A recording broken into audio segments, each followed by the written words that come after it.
I want to welcome you to the Retro Rogues Live. Please pay attention to our fancy warning graphic. It states that the Retro Rogues Live show is intended for an adult audience and not intended for children under the age of 13. Parental discretion is advised. Again, I want to welcome you here to the show. My name is Dave Beatty. I am one of your hosts. For nearly the last 30 years, I've been a professional illustrator and graphic designer, worked on a lot of fun things that some people have heard of, things that we will actually be talking about a little bit later tonight. So we're not going to spend any more time on that. My current labor of love is my t-shirt company, Kirby Tees. If you want, you could swing on over there to the website. That's at www.kirbyts.com. And you can check out all the things we have there, as well as possibly consider maybe looking at picking up a Retro Rogues Live show t-shirt and supporting what we're doing here. I want to welcome back my co-host. This is Mr. Eric Alexander.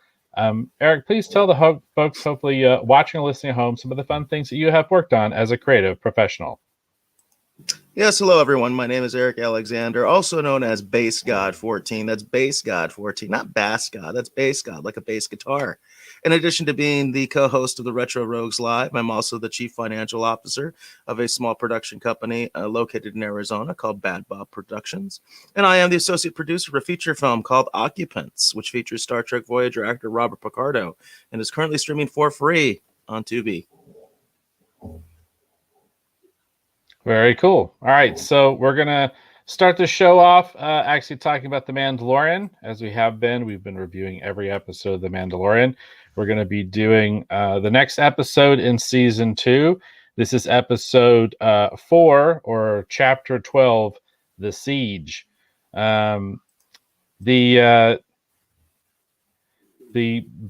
the sort of synopsis for this, because they're always so short. The synopsis is basically the Mandalorian rejoins old allies for a new mission. That's all you get, folks.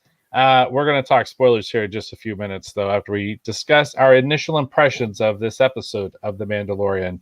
Eric, why don't you go first and tell us your initial thoughts? I'm curious to see what you thought of this one. So, initial thoughts. It was nice to see some of these old characters back again. I think that's probably the main reaction that most of the fans have had is it was nice to see some of these characters from last season return basically for the first time in this episode. I think that was kind of highly anticipated. I thought there was a lot going on in this episode, almost to the point that maybe it was a little too much at some points. But there was a lot going on. So there was a lot to see. There was a lot happening. Definitely action-packed, which is, I think, something that we want from Star Wars. So I definitely like that. Like I said, it was almost to the point that maybe it was almost too much going on. But once again, kind of like with the first episode of this season, I felt like everything was all about the payoff at the end. The payoff at the end to me was really good. It actually got me onto Wikipedia and all that, Wikipedia and all that stuff, trying to figure out what was going on. And yes, I kind of figured it out, so we can definitely talk about that, some theories, because I think it really does set up the next half of this season, which is what you want episode 4 to do, right? This is the halfway point. We're now, basically going over the hump.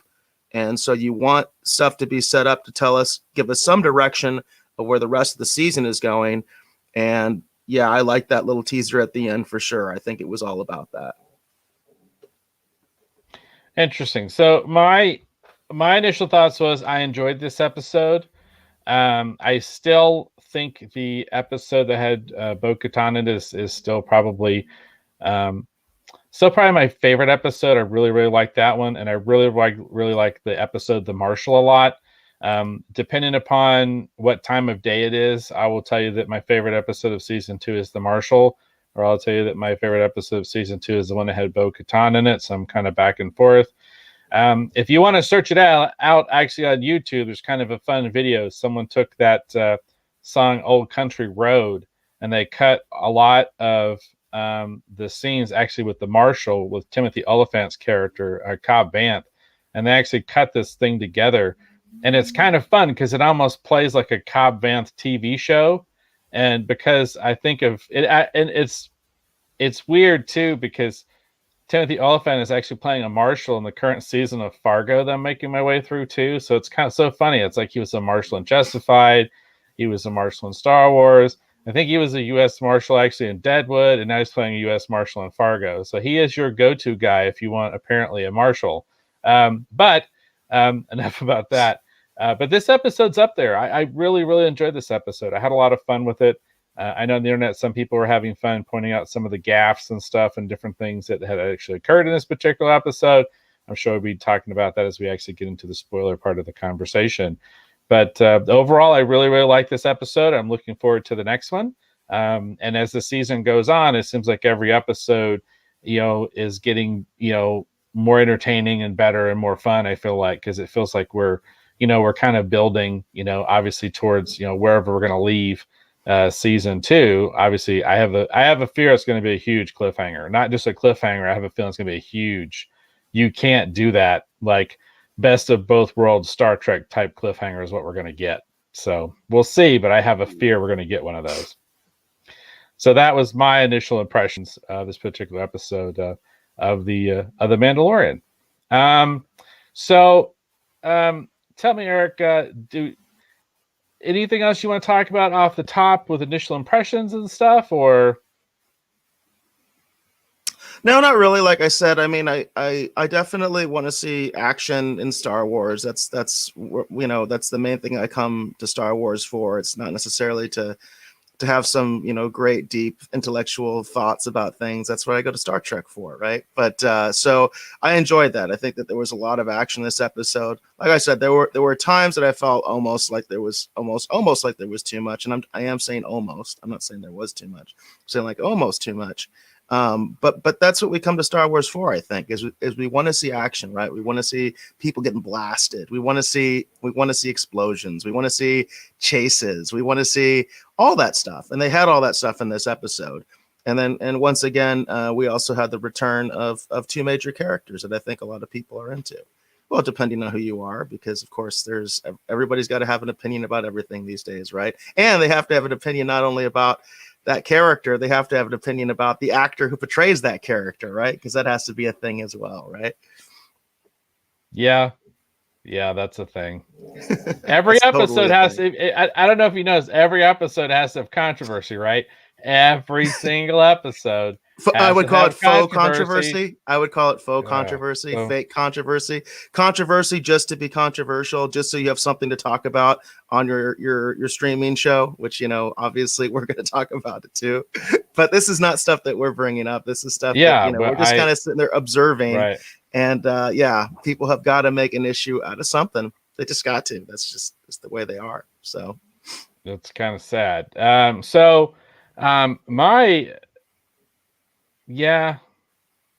know. I don't want to get too far into all this. But anyhow, every episode seems like has to have its controversy. That seems to just go like without saying at this point. So are we good to go ahead and just start talking spoilers at this point, or? Well, yeah, let's get it. Let's go through the episode. Let's get. There's a lot to talk about on the spoiler side. That's one of the reasons I was curious. Okay. Let's start from the beginning. Let's start from the beginning.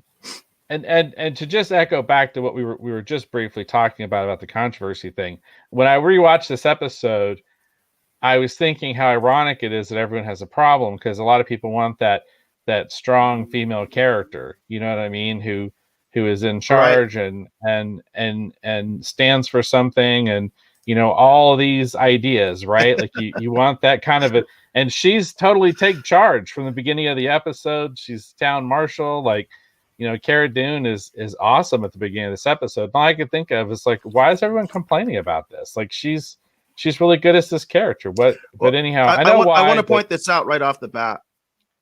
No, I want to point this right off the bat because you already went there. So I want to point this out right off the bat. One of the biggest problems I have with the Disney saga films, okay? And I specifically say the Disney saga films because I very much enjoyed Rogue One. I own Rogue One. I think it's a fantastic film. I did not like Solo, and I don't like any of the saga films. So I just have to differentiate when I talk about the Disney Wars films, because there's one that I really liked and think stands among all the greats, and that's Rogue One. But the saga films, one of the biggest problems I had with them was that they regressed all the legacy characters. None of the legacy characters, in my humble opinion, progressed in any way in terms of their character arc. Han Solo goes right back to being a selfish, almost 80-year-old smuggler. Who buys that? Leia, she's no longer a princess. She's no longer an advocate of peace. She's a general. Luke is this bitter old guy hermit that lives away on this planet and apparently tried to kill his nephew. I mean, all of them not only didn't progress, they regressed, in my personal opinion. And I hate that. I absolutely hate that. I mean, I understand for story reasons, sometimes you might have to do that. A character might have to take, a couple steps back in order to go forward. But that's not what I wanted to see. I hadn't seen these characters in over 30 years, and I wanted to see them be in some kind of a different place than where we left them. That was like, in some direction hopeful, some sort of progress, some sort of progression with these beloved characters. And that's not what I got. And it really upset me. And I thought it was also really sloppy writing. But what I like here is that here we are, just, middle of season 2. We saw Cara Dune in the last episode of the first season. So she's fairly fresh in our minds. But right away, we get some character progression. Okay. When we saw her before, she was basically like this kind of mercenary, kind of, I don't know how you would describe her, kind of like loner, kind of on the run. She's basically like claiming this planet for herself. That's why the Mandalorian has to leave, because no, this is my planet. This is where I'm hiding out, so you have to get out of here, and what do we see now? Now she's taken on roots. Now she's taken on responsibilities.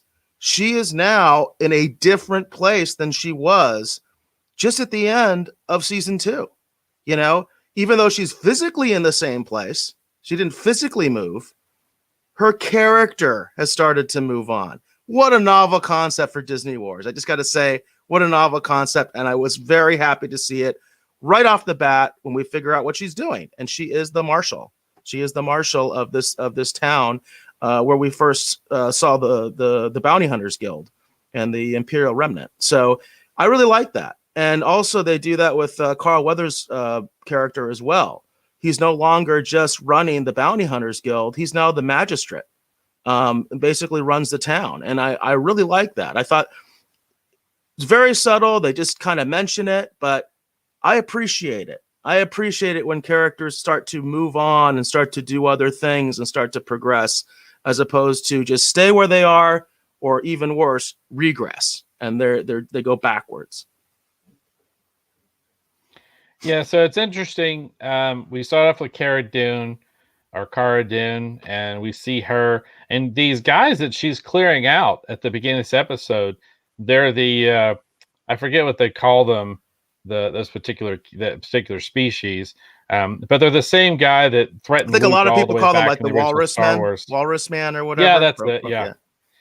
So, but there's a whole bunch of them, and we see they're pretty disreputable. But we see them running amok in what used to be, I believe, sort of like the Mandalorian clans. The Jin's clan, like his former home, because we see the symbol is gone that was hanging on the wall. And you've got the impression or whatever from where it was there on the wall. And Cara Dune clears them out. She frees this little critter that we see throughout the episode, kind of hanging around with her. And then the Mandalorian himself realizes that I thought it was a really cute scene. So basically the Razor Crest is having some issues, right? And they're trying to get it going, and Mando's doing all this stuff, and he's turning around and it's like, hey, did you get that wire? Did you get it? And you're like, is he talking to the kid? And then he goes in the back, and the kid's in this little crawlway like Scotty would have done in Star Trek, and he's got these two little things, these two little wires, and the Mandalorian's like, no, put the red one where the blue one went.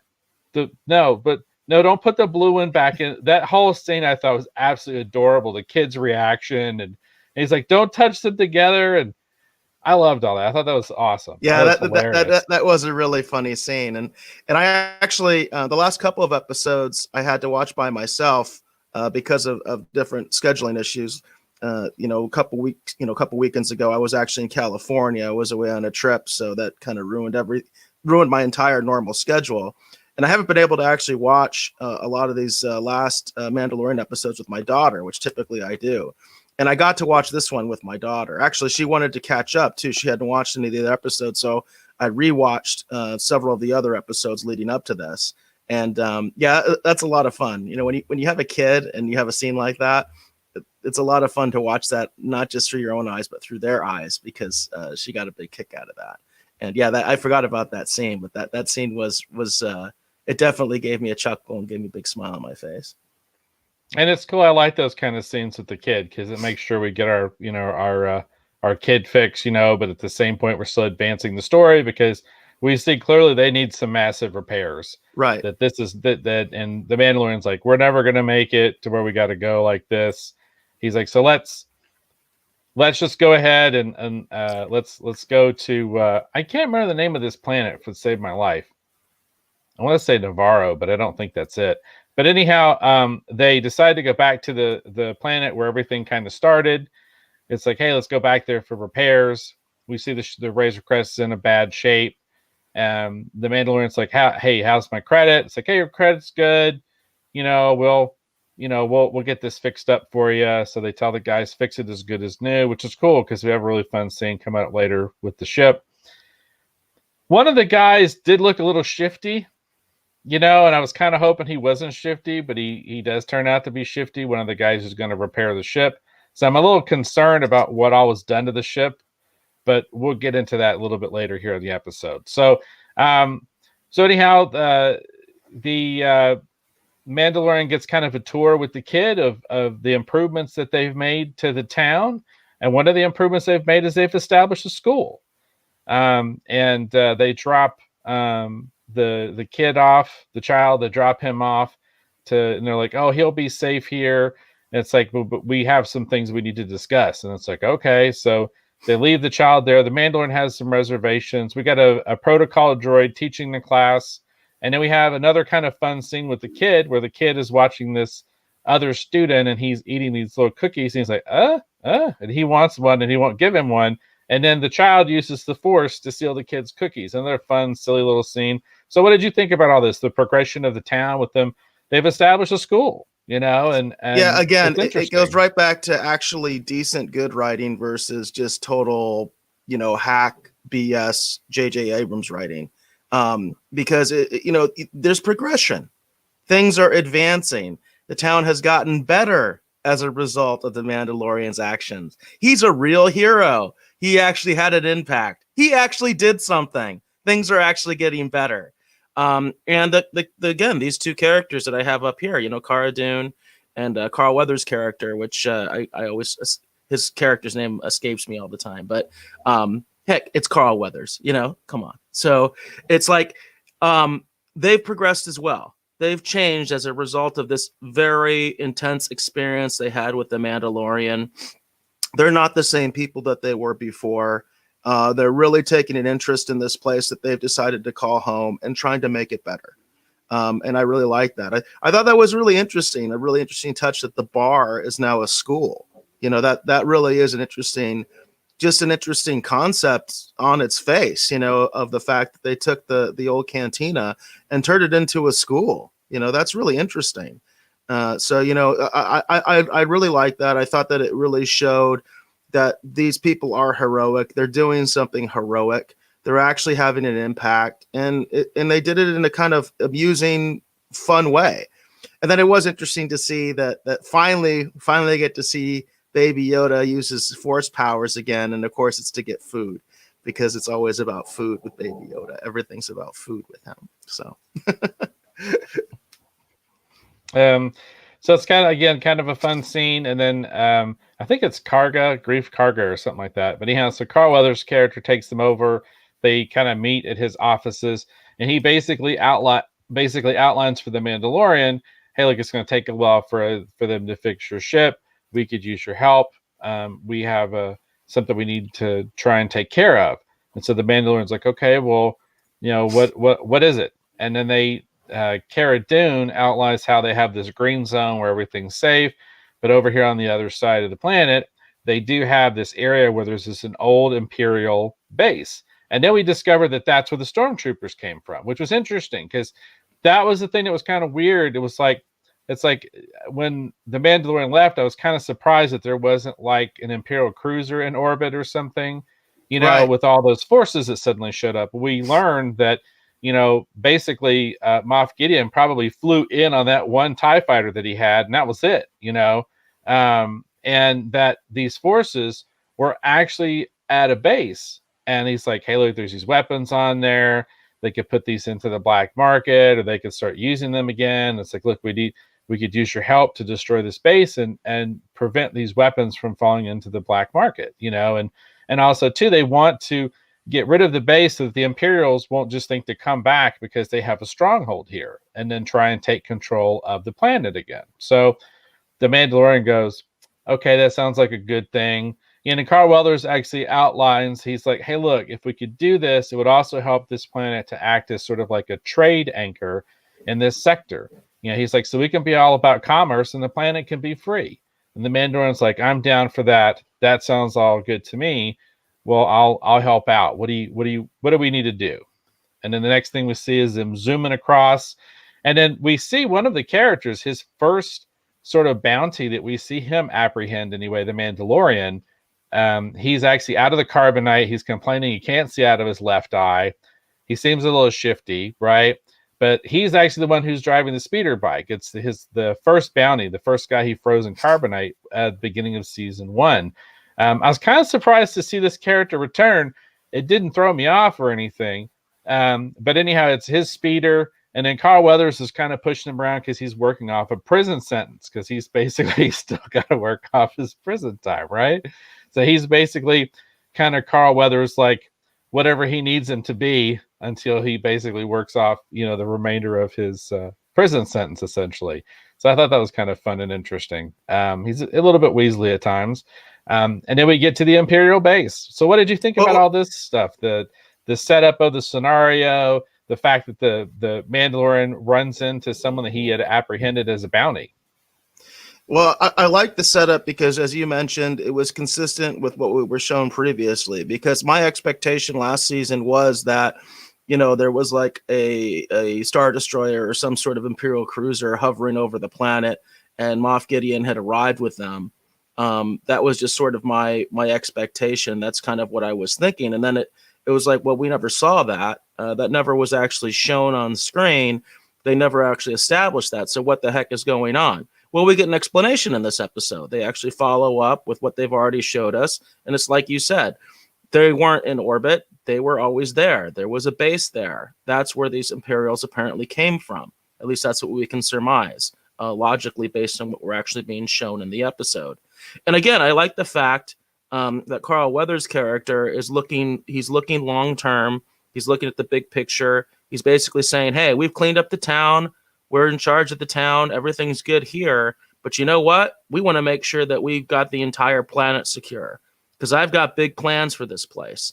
And I like that. Again, it just shows that character progression. It shows that they're trying to make an impact. They're trying to do something more. So they're like, hey, we got to get rid of this last Imperial holdout because this could be causing all sorts of problems.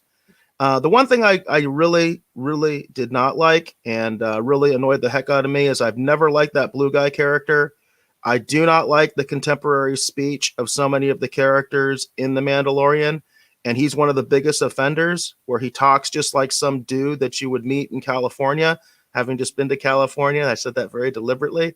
So it's just like, it takes me out of the world. I don't like it. Just the fact that he's a blue alien, that's not what sells me on the character. It's the way he talks, the way he acts. That's what sells me on the fact that he's an alien. He just seems like some California dude in blue makeup to me.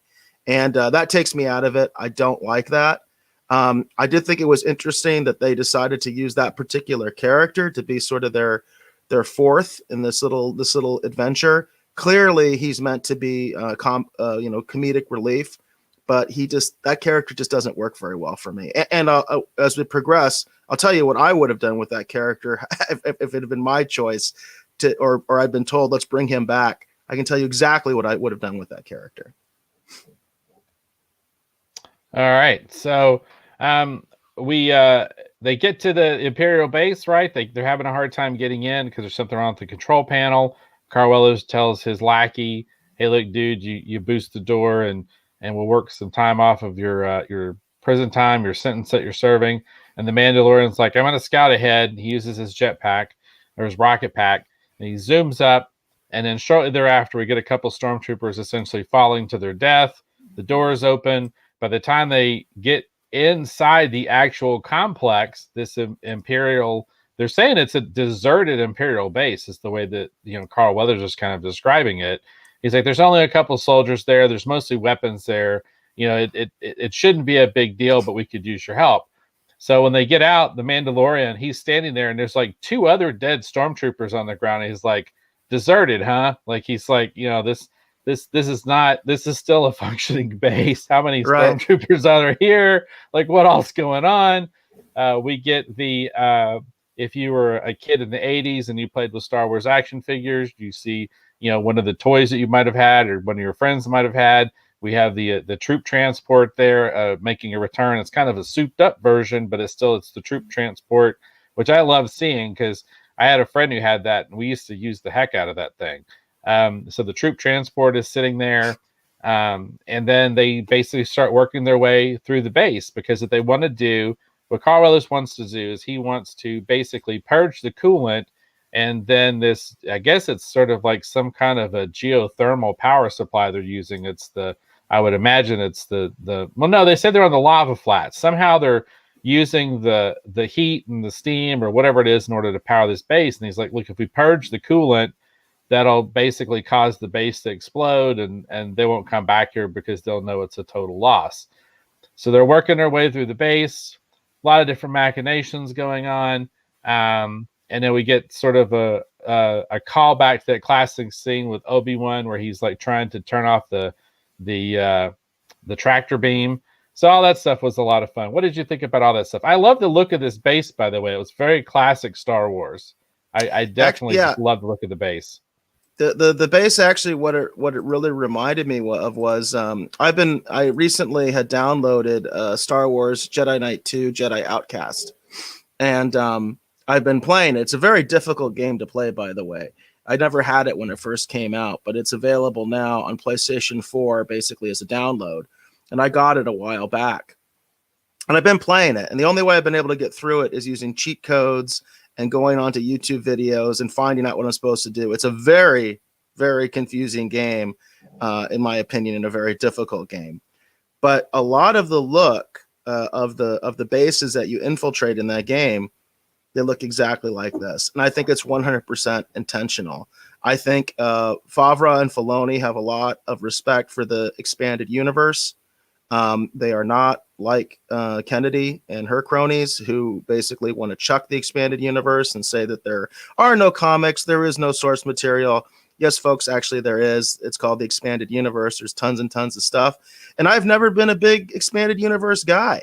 I liked the Thrawn trilogy, and like I said, I've played some of the video games. I've been actively playing this one. That's an old video game, and they're a lot of fun. Even though, like I said, this game is very difficult, I can see the clear influence of this game on the look of this Imperial base, because it looks exactly like the stuff that you see in those older expanded universe Star Wars games.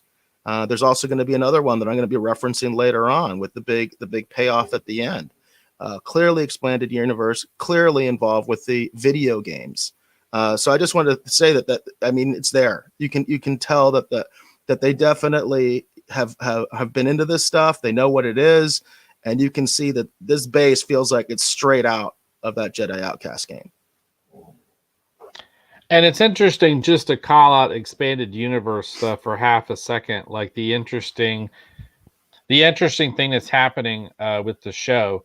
That's kind of outside of the show, but it's interesting, which is why I want to bring it up. On the comic book collector market side, because of all the excitement with this season of The Mandalorian, a lot of the comic books associated with Star Wars and a lot of these particular characters and some of these characters rumored to appear in this show, the value of these comic books.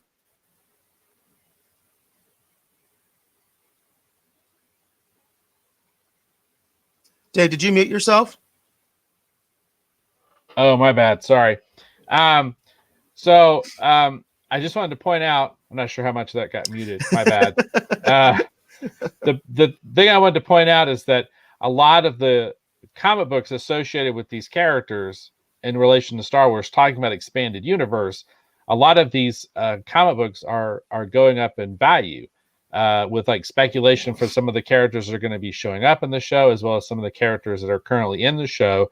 And I wanted to bring this up just because I have literally given some of these books away thinking they were worth absolutely nothing, like not even like a couple weeks ago, because I was just trying to make room for stuff in the studio. Everyone knows I move stuff around the studio, and I was like, well, just take it. Who knows? It's not worth nothing.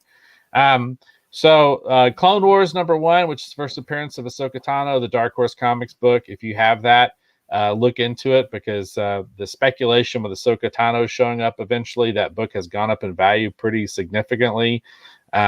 First appearance of Bo-Katan has gone up. There's a lot of these, and including Boba Fett. Boba Fett's first appearance, which was actually an adaptation of all things of Empire Strikes Back, a movie adaptation, Eric. Okay, not like his first canonical appearance outside, but the movie adaptation where he's just standing around the background. That book is shooting up in value. Who's in the background? Boba Fett. Oh, okay. Yeah, it's like it's considered in comic book form. It is Boba Fett's first appearance, right? I would have thought it'd been the later issues that actually team him up with other, bounty hunters that look like they're Mandalorians or whatever.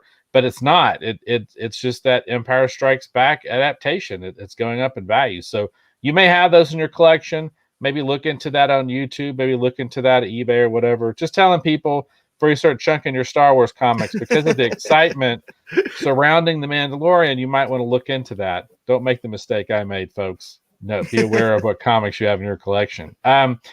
So just wanted to bring that because you're talking about expanded universe and things looking like things. And I thought, let me throw this out there because I've been kind of shocked at the prices some of these books are going for.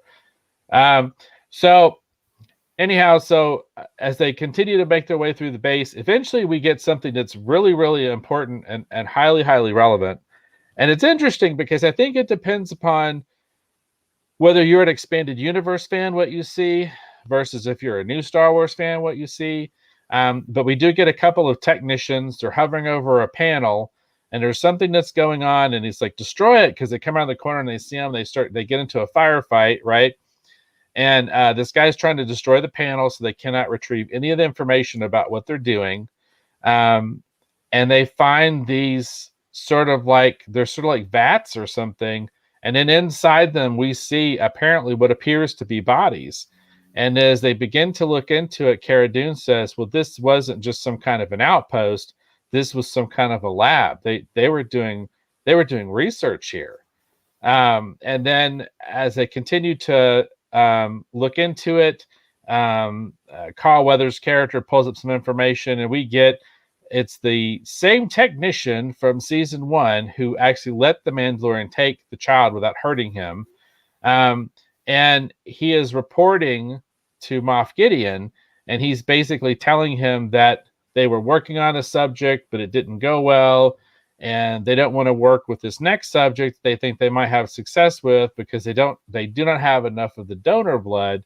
So unless they can have more access to the donor, which we know the donor is probably the asset, right? The child, because he said he couldn't get enough from him without killing him.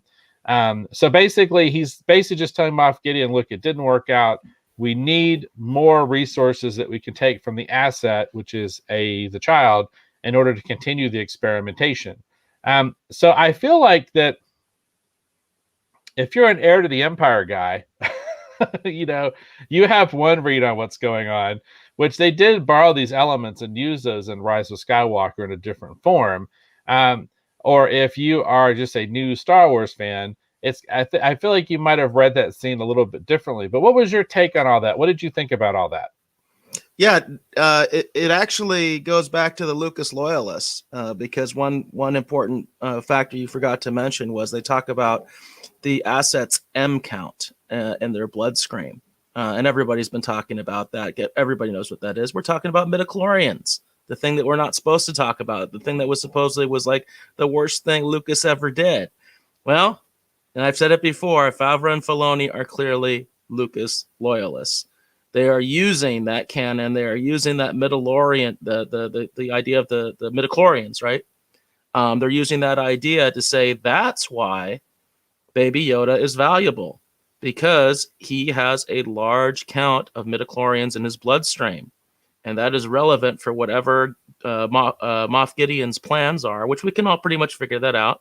That gets into what you're talking about, sort of that you could have that EU perspective, or you could have more of that Disney saga perspective of where we're going with that. There's some problems, I think, either way. We'll see how they resolve them because of the established canon of Disney Wars, which I think is a complete mess. It's going to be interesting to see how they actually deal with that. Because I would point out, remember, Gideon seems to represent the Imperial Remnant. That is not the New Order. Under the canon of the Disney saga, the New Order is gone. They actually went out past the Outer Rim and have decided to rebuild outside of the New Republic's territory. That's what they did. That's what Snoke and all of them did. They left because they got their asses kicked at the Battle of Jakku. That's the planet that we find Rey on. So that's why there's debris everywhere. That was the last big battle of the Empire versus the Rebellion, and they lost. They lost decisively, and so you had a parting of ways. You had some of the remnant, which is clearly being represented by Moff Gideon, which stayed. And they're still kind of trying to put the Empire back together again. But they're not with Snoke and the New Order. They all left. They all went past the Outer Rim, and they're out there doing their thing, trying to raise a new generation so they can come back 30 years from now, right? Well, 25 years from now, based on the time frame that we're in The Mandalorian. So it'll be interesting to see where they go with that. But I'm more interested in the fact that, once again, we have this Lucas loyalist faction at Lucasfilm, which is clearly represented by Filoni and Favreau. They are bringing back the relevance of the midichlorians. That's a clear nod to Lucas. That's basically saying, hey, that was not a bad idea because we're going to use it. It's going to be important for our story about these midichlorian counts within the child. That's what makes the child valuable, period. Yeah, it's interesting. I see it as this, obviously the Lucas loyalist thing. I totally agree with that. That's pretty clear. And the midichlorians thing at the time, I wasn't like a huge fan, but I've kind of gotten used to it over the years. But it's interesting to me because that's what I was talking about. Like, because to me, when I saw that, I thought of more of the heir to the empire kind of idea. That's where they're kind of going. Which is a little bit similar, but not quite the same thing as what they did with there being a clone of Palpatine and the whole thing, right? Yeah. So I'm curious to see how this is going to play out, like long term, and kind of how they're going to, I think they pull might this be all trying. together. I think they might be trying to split it down the middle a little bit, to be honest with you, because I know they have to deal with the new canon while they're trying to be respectful to the real canon, the old canon. Because I would say that's the real canon, and I don't like what Disney Wars did. I still follow what Hamill said. That was not Luke Skywalker. That was Jake Skywalker, and that's right from Mark Hamill's mouth. He got in a lot of trouble for that too, but he said it. I think what they have to do, since they actually work for Lucasfilm, is they kind of have to tread that line, right, and try to figure out how do we get our story while still being respectful to what has been established that's going to happen in the future. They're working in kind of a weird area here, because they're like a midquel. You know what I mean? They're not even a prequel. They're not even a sequel at this point. They're like stuck in the middle somewhere of all this stuff, and they're trying to make their story. And I think they're going to try to. I think they're going to try to kind of split the difference the best they can. I've said from the beginning, I've always thought that Baby Yoda especially once I saw the last of the Disney saga films. I've always said that it seems to me that the idea is that Yoda is some sort of a battery to regenerate the Emperor. That's how we get the Emperor back. You know, in I don't even know what the name of the film is. I don't even care. The last of the Disney Wars films. But we also have this idea, and it's all over the place on the internet, of Snoke. Where did Snoke come from? Because they completely dropped that, right? That was one thing that Abrams created that was intriguing. Like, where the hell did this guy come from? And of course, Rian Johnson came in and just killed the character off and basically said, we're not going to pay that off at all. You're never going to know. He was just some guy, you know, pay him no mind. You know what I mean? I mean, just like the one thing that I always thought was a little bit intriguing, like, who is this guy? How does he have force powers? Why does he look so screwed up? No payoff on any of that. You know, we'll just kill him off because he wasn't relevant to the story, according to Rian Johnson. You know, I mean, geez, what a hack. But anyway, I think they're going to try to split the difference here because I think they're going to try to give us some indications of the origins of Snoke and of the Emperor. You know what I mean? So they're going to have to deal with both. So you can kind of see Snoke as that character that I think you're talking about in Heir to the Empire as possibly being kind of like that. Like that was kind of the idea maybe with Snoke, was to sort of replace the Emperor with like some sort of a clone or something like that would have force powers and therefore be able to you know, direct and assist his troops and all that kind of stuff, kind of like the Heir to the Empire idea. But you still have to deal with the quote unquote payoff from the last Disney Wars film, which is, how do we get the Emperor back? How is he back? You know, clearly, I don't think he survived the Death Star blast. I think he's basically a clone of some sort, you know? So the question is, how do you get these clones? And I think the key is the child. The key is Baby Yoda. Well, and I hope that we don't have to sit through like a really traumatic scene, like the way they would take the life force from the little characters in Dark Crystal. Dark Crystal. Yeah. I could see that's exactly what I think they're going to do. I think that's exactly the way you go. It's like, you know, the essence from Dark Crystal. I think that's a great analogy. It's a great analogy. Yeah, I just don't want to have to watch them do that to the child. I like the child too much. So, anyhow, hey, maybe they'll do it to Ahsoka instead. Maybe they'll just kill her off. That'd be awesome. Wow. It's a little harsh.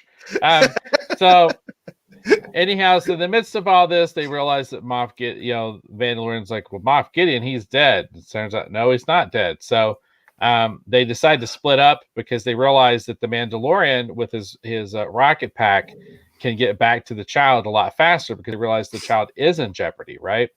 So he's like, okay, well, I'm going to go take care of the kid. I was like, don't worry about us. You know, we're just going to make a run for the speeder and we'll get out of here because they've already set the base up basically to explode. Okay. So the Mandalorian takes off and then we get kind of a fun run and gun scene with him. And then the rest of our characters, Cara Dune and Carl Weathers and the blue guy, the Blue Band Group guy, they're running through the corridors, having their little laser battle thing, basically trying to get out of there. And then they realize they're kind of trapped. And then Cara Dune, seeing a way for them to escape, and Ripley style, decides to steal the transport, and they're going to use the transport to get out. And this starts a huge, crazy, fun chase where we get speeder bikes and eventually TIE fighters. And the thing that's really interesting about this whole sequence is that, one, it's a lot of fun because it's like action, right?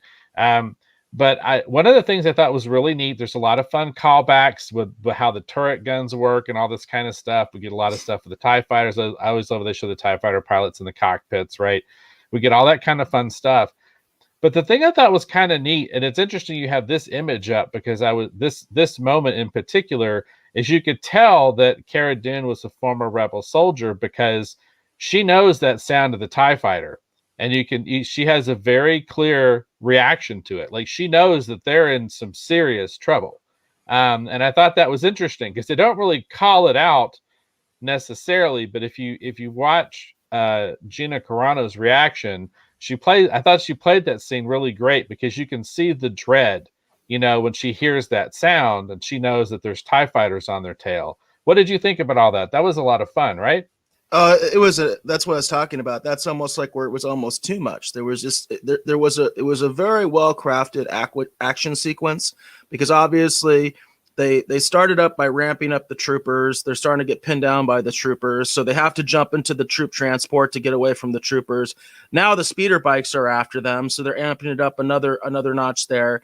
They're able to deal with that, and then we've got like sort of the killer, which is the TIE fighter, which is like, come on, there's no way this troop transport can take on TIE fighters. They're dead. But of course, that's not what happens. But still, it's like it's very well crafted because they constantly ramp it up. I wonder what it was like for Carl Weathers, since he was directing this episode, and obviously so much of what happens in these shows is actually done in post. It's not done there, on set, because especially with the TIE fighters and, a lot of, I'm sure what happened with the speeder bikes, a lot of that is CGI, that stuff.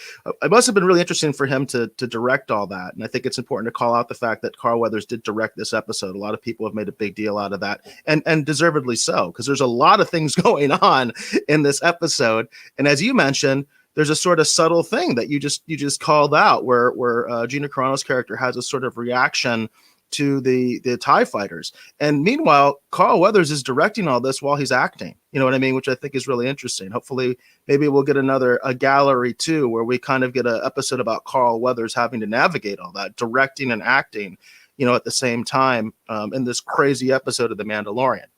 I do have to say one thing, and it's something that I've been pretty consistent with. I talked about it in the last episode. A lot of times, unfortunately, the way things are crafted, I just don't feel like they're in any real danger, even with all this stuff going on, because of the fact that they've kind of made the stormtroopers kind of a joke. They can't hit anything, that kind of a thing. And they've said that over and over again. You kind of get to the point where you're like, well, that's not going to go anywhere.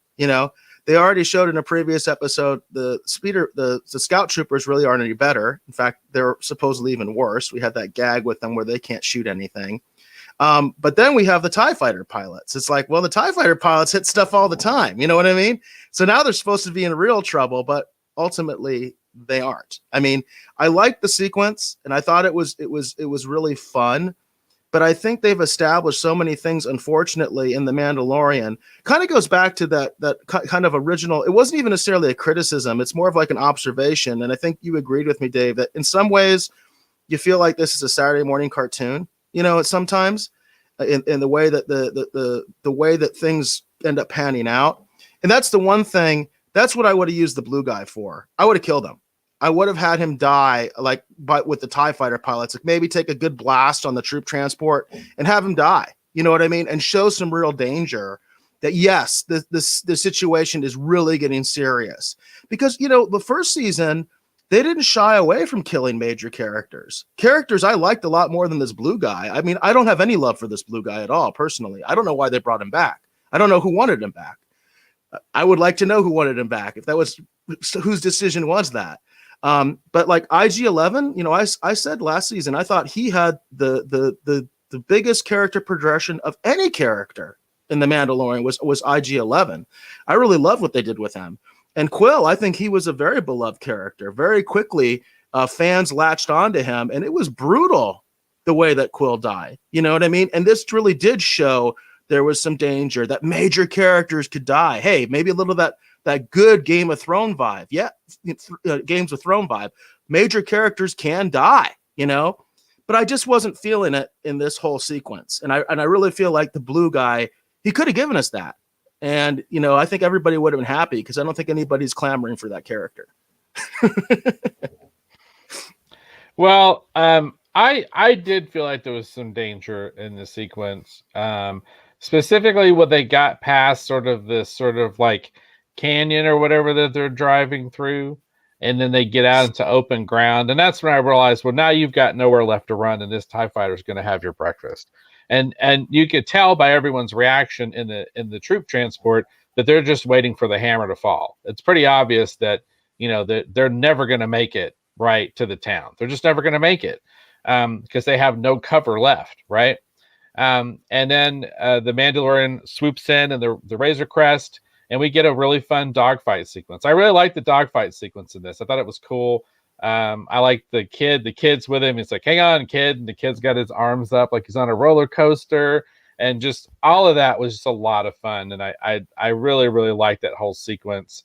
And it was cool too. And I thought after everything the Mandalorian's been through the last little bit, it was fun to see the Mandalorian, you know what I mean? Like his ship didn't get beat up really bad. Like it's kind of like that season 1 Mandalorian where it's clear that he's in command, you know what I mean? And he's got this handled. Because during that episode with the spiders and a few other things, I was kind of scratching my head going, man, dude, like you sure are taking a lot of licks, So it was fun to see him kind of have a win in that dogfight. So anyhow, that's what I thought. So I enjoyed that whole sequence. And then basically it's kind of time to say goodbye because the Mandalorian's like, well, I've got to get on with my mission. I've got some things I've got to take care of. And then of course our intrepid heroes are like, okay, we'll be safe. We'll be here for you, whatever. And then we're moving on to the next thing. But before we get there, we get another sequence with Moff Gideon. We find out the shifty guy put something on the Razor Crest so they can track it, right? I'm hoping he didn't put something in the Razor Crest where they can disable the ship by flipping a switch. That's my real fear. Not that they have a tracking device on the ship, but that they may be able to disable the Razor Crest really easily. That's my fear. So anyhow, we find out the shifty guy, he did put something on the Razor Crest. The Mandalorian and the child are probably in for a rude awakening. And then we see that they're doing something, like there's these sort of like bays, and there's these different, it's hard to tell at times what they are. And I've read a lot of speculation about what they are, but we have these, they look like death troopers, and they're all tucked into these like sort of like bays, right? And there's a technician. It's not a clone guy, but it's some kind of a technician guy, and he's going around doing something, and Moff Gideon's sort of inspecting them, right? I've seen a lot of speculation on what these are. Now, speculation I've heard, and what I think kind of makes sense, is that these things are basically Imperial battle droids. Have you heard any so you can see the in the back, see, that's what I'm talking about. Have you heard any speculation about what these are? Yes, I know exactly what they are. I did want to acknowledge that Jane's in the house. She said, "Hey guys," so Jane wanted to say hi. Appreciate you being out there in the Rogues Gallery and commenting. Hey, anybody else who's out there, feel free to comment. Feel free to speculate. This is where we're really getting into it, because this is all about speculation, because we don't know exactly what's going to happen. We don't have that. We don't claim that insider knowledge that some other places might claim. We're just speculating. We're having some fun, right? So everything that I've seen indicates that these are the infamous Dark Troopers, first introduced in Dark Forces, which is another video game, and there are several other video games that introduce the concept of the Dark Trooper. The Dark Trooper can be one of two things, basically. They can be kind of like what you were saying, Dave. They can be basically like a fully autonomous droid, kind of like an assassin droid type concept, or they can actually be more of sort of a small mech unit, for lack of a better term. In other words, a stormtrooper climbs into one of these things, kind of like, Ripley and Aliens, climbs into one of these things, and it's sort of like an exoskeleton armor. Both concepts have been used in the expanded universe. Once again, expanded universe stuff is coming back to Star Wars from the Lucas loyalists. So I think that's what these are. They may not call them Dark Troopers, but I think that's probably where they're going to go with it, because I do think they have that respect for the EU, Filoni and Favre. So I think that's exactly what they are. Whether they're the exosuits or fully, autonomous droids, that I don't know. I don't think that will be revealed until later. And that could be that big cliffhanger you're talking about. This may just be a complete tease, and we may not see them again until the last episode of this season. We'll have to see, because obviously where we should be going next is Ahsoka Tano. In fact, a lot of people might have thought this episode was going to be Ahsoka Tano, but we had this sort of little side trip, right? Side quest, if you will, if you're into these big like role-playing type adventure video games. This was kind of a side quest, but it was a side quest that's actually more relevant to the main story, right? It turns out that there's like a piece here that's very relevant to where we're going with the child, the relevance of the child, why Moff Gideon is after him, and how Moff Gideon is going to basically amp things up in terms of dealing with the Mandalorian, and basically sort of like, we're going to take it a step up. So anyway, that's my take on this. That these are the infamous Dark Troopers, and we're going to be seeing them eventually, at least by the end of this season. Yeah, it'll be interesting to see the direction they go. I've seen them described, like as you said, like sort of like mech units that people climb into, and I have heard them on the sort of droid side. I have heard them kind of compared to like the Cylons, that they're that kind of a thing. And I was like, oh, okay, well, that'll be interesting if they decide to go that route, because they've never really done that. Now, again, talking about the expanded universe, when I was a kid, I had this. They used to have like the books on tape, or you'd listen to the record type story, and there was this one called Droid World. And in Droid World, they had a formerly decommissioned Imperial, basically battle droid, kind of thing. So I am familiar with these concepts, you know what I mean? And the idea that what they kind of represent, And it's interesting because I had a conversation with someone earlier this week, and I was talking about how I think that, well, I think it's interesting because I feel like that Favreau and Filoni really get it, because a lot of the choices they're making are kind of showing us this same idea, which actually comes from Tolkien, that Lucas liked to explore, this idea of, sort of like the natural world versus the artificial or the man-made world, right? And that the Imperials represent sort of the mechanized idea. I mean, I know that's also like sort of like a World War II, Nazi kind of thing too, but it's interesting how they're kind of carrying that theme forward, with the child and the Force being, something of the natural world, right? Versus, these kind of things, which are clearly something that's either they're either augmented through technology or they are technology, i.e. the artificial slash, man-made world, right? It's interesting, that kind of going back to that, a lot of the stuff with World War One, and a lot of these ideas, progress is bad. So it's an interesting idea, right? And it's kind of cool that I feel like they get it, and with a lot of the decisions they keep making, it's like, oh, okay, cool, these guys really get it. And for me, that's really fun, because I think it's neat, because it's definitely more a return to the Star Wars that we grew up with, and the one that I loved as a kid. You know what I mean? As opposed to some of the sort of mixed message stuff that came from the newer films. That was kind of one of my sort of subtle complaints. I didn't really talk too much about the newer films, because I felt like that they didn't really get it, like the larger, bigger picture idea, about what was going on, in terms of how Lucas was taking a lot of these ideas from Tolkien and stuff, and having fun with them and looking them in a new way, So anyhow, that's yeah. So that's where we leave off this episode. Moff Gideon's like, well, I'm going to be ready.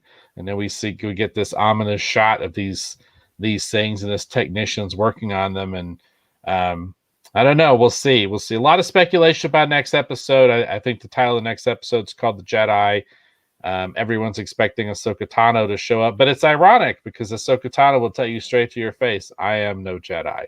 So, yeah, exactly. That's probably going to be part of it, actually. That's probably going to be part of the sort of reveal, because obviously the Mandalorian doesn't know who she was. Going back to what you were saying about the contrast between technology and sort of the natural world, that's a big part of the emergence of Ewoks. That's the whole point of Ewoks, is that originally Lucas had thought that it would be cool to have this big battle between the Empire and Wookiees, and the Wookiees would be the ones who actually saved the galaxy and everything like that. But the idea he had before was that Wookiees were supposed to be sort of primitive. And you can anything you've seen of the Wookiees, including what's in Episode 3 in the expanded universe and the video games, the Wookiees obviously seem a lot like giant Ewoks. I mean, they live in trees and all that kind of stuff. The ideas were definitely already there. And that goes actually back to the holiday special of all things. It's something that George Lucas, disavows, but those ideas are in there as far as the way that the Wookiees actually live. In fact, that's the biggest indication we ever get until episode 3 of how the Wookiees actually live. And what he got to the point where he was all like, well, the problem is Chewbacca's not primitive. That's the problem. Chewbacca's not primitive at all. Chewbacca is flying around in a spaceship. He's very at ease in all these different places that they go to. He's a mechanic. He's very into technology, and he's like, this is not going to work. I've basically established something that's just, it's not going to fit. So he had to come up with something new, and he came up with the Ewoks. And that's very much, that was the whole idea, was to have that big contrast between these very primitive, sort of simple people versus the Empire, which, like, as you mentioned, is very industrialized, very tech savvy, all that kind of stuff. Whereas the Ewoks are as natural as you can get, right? They're basically still living in the Stone Age. So it's an interesting contrast. It's always been there. There's no doubt about it. And it's interesting to see that playing out. I don't know how conscious Favre and Filoni are of that, to be honest with you. But I think because they're Lucas loyalists, they take those elements just naturally and put them in there. Because we have had this stuff, especially in the expanded universe, where they really got into this and they took it to another level, stuff that we really haven't even seen on screen before. So it's kind of neat to me that they're taking this element and they are kind of amping it up. Once, I'll say it, one of the unfortunate things about The Mandalorian is they basically told us that the stormtroopers suck, they're ineffective. So we do need something else. We do need something else to actually put them in real danger. So maybe for at least a second, we think, hey, they might die or they might get seriously hurt. Something might actually happen to our heroes. That did happen to some of them in season 1. But I haven't been feeling that very much in season 2. So it'll be interesting. I'm really hoping, because I'm always about the bad guys. I am a Vader person. That's my favorite thing in Star Wars is Darth Vader. I want to see Gideon really step up and be that badass I know he can be and really kick the Mandalorian's ass. You know what I mean? And really deal a blow to our heroes. Because otherwise, I'm sorry, it's just not. We need our Empire Strikes Back at some point, right? We need to have them. We need to have them in some sort of peril and kind of be at their lowest point, so then we can bring them back up. That's just the way it works. So that's what I'm looking forward to. That's what I'm hoping for. Well, and I've seen some really crazy speculation too that Gideon is actually answering to someone else, and if those rumors turn out to be true. It's interesting because, Moff Gideon would kind of sort of be your Darth Vader, you know what I mean, to this other character who would essentially kind of serve as your emperor. So, well, I think he's trying to rebuild the emperor. I think that's pretty obvious. So, in a sense, of course, he is. He represents the actual remnant. He represents the imperial loyalists, if you will, that we, however you look at it. I mean, I didn't like the way they did it, but that was the payoff in the Disney War saga, was that there were two factions. There's the New Order. Again, they blasted off and, beyond the Outer Rim. They took a different approach. They decided to raise a new generation in space that was going to come back and take over the New Republic sometime in the future. Whereas these loyalists basically just stayed there the whole time, basically just trying to bring the Emperor back, and kept it old school, and so that's how I see Moff Gideon. That's how I think he fits into that larger story and larger canon, is he's just trying to follow that plan to bring the Emperor back at all costs, no matter what. Whereas, the New Order, they basically said they were going to do something a little different, So I think that's what it is. I think it's pretty clear that's what it is. We'll see whether that's exactly what they do or not. But I think that's what's going on. Now I do see some problems with the way that Disney set things up, and Favre and Filoni trying to figure a way out and figure a way forward.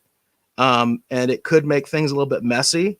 But I'm just going by what the established canon is right now, and they can change at any point. They dumped the EU a long time ago, and now you're seeing elements of the EU coming back like crazy in this show. So you never know. They could just do another purge and say, you know what? that stuff that we did in these novels, like Aftermath, you know what? That's not canon. Actually, this is canon. I could see them doing that because they've got a lot of stuff that they're trying to fix here, and it may not all fit together. A lot of people think, for instance, that those like dead bodies that we see, there are clearly clones or whatever, that the products of experimentation. A lot of people say, well, they're actually building Snoke. Well, that doesn't make any sense in the established canon. But could they change it?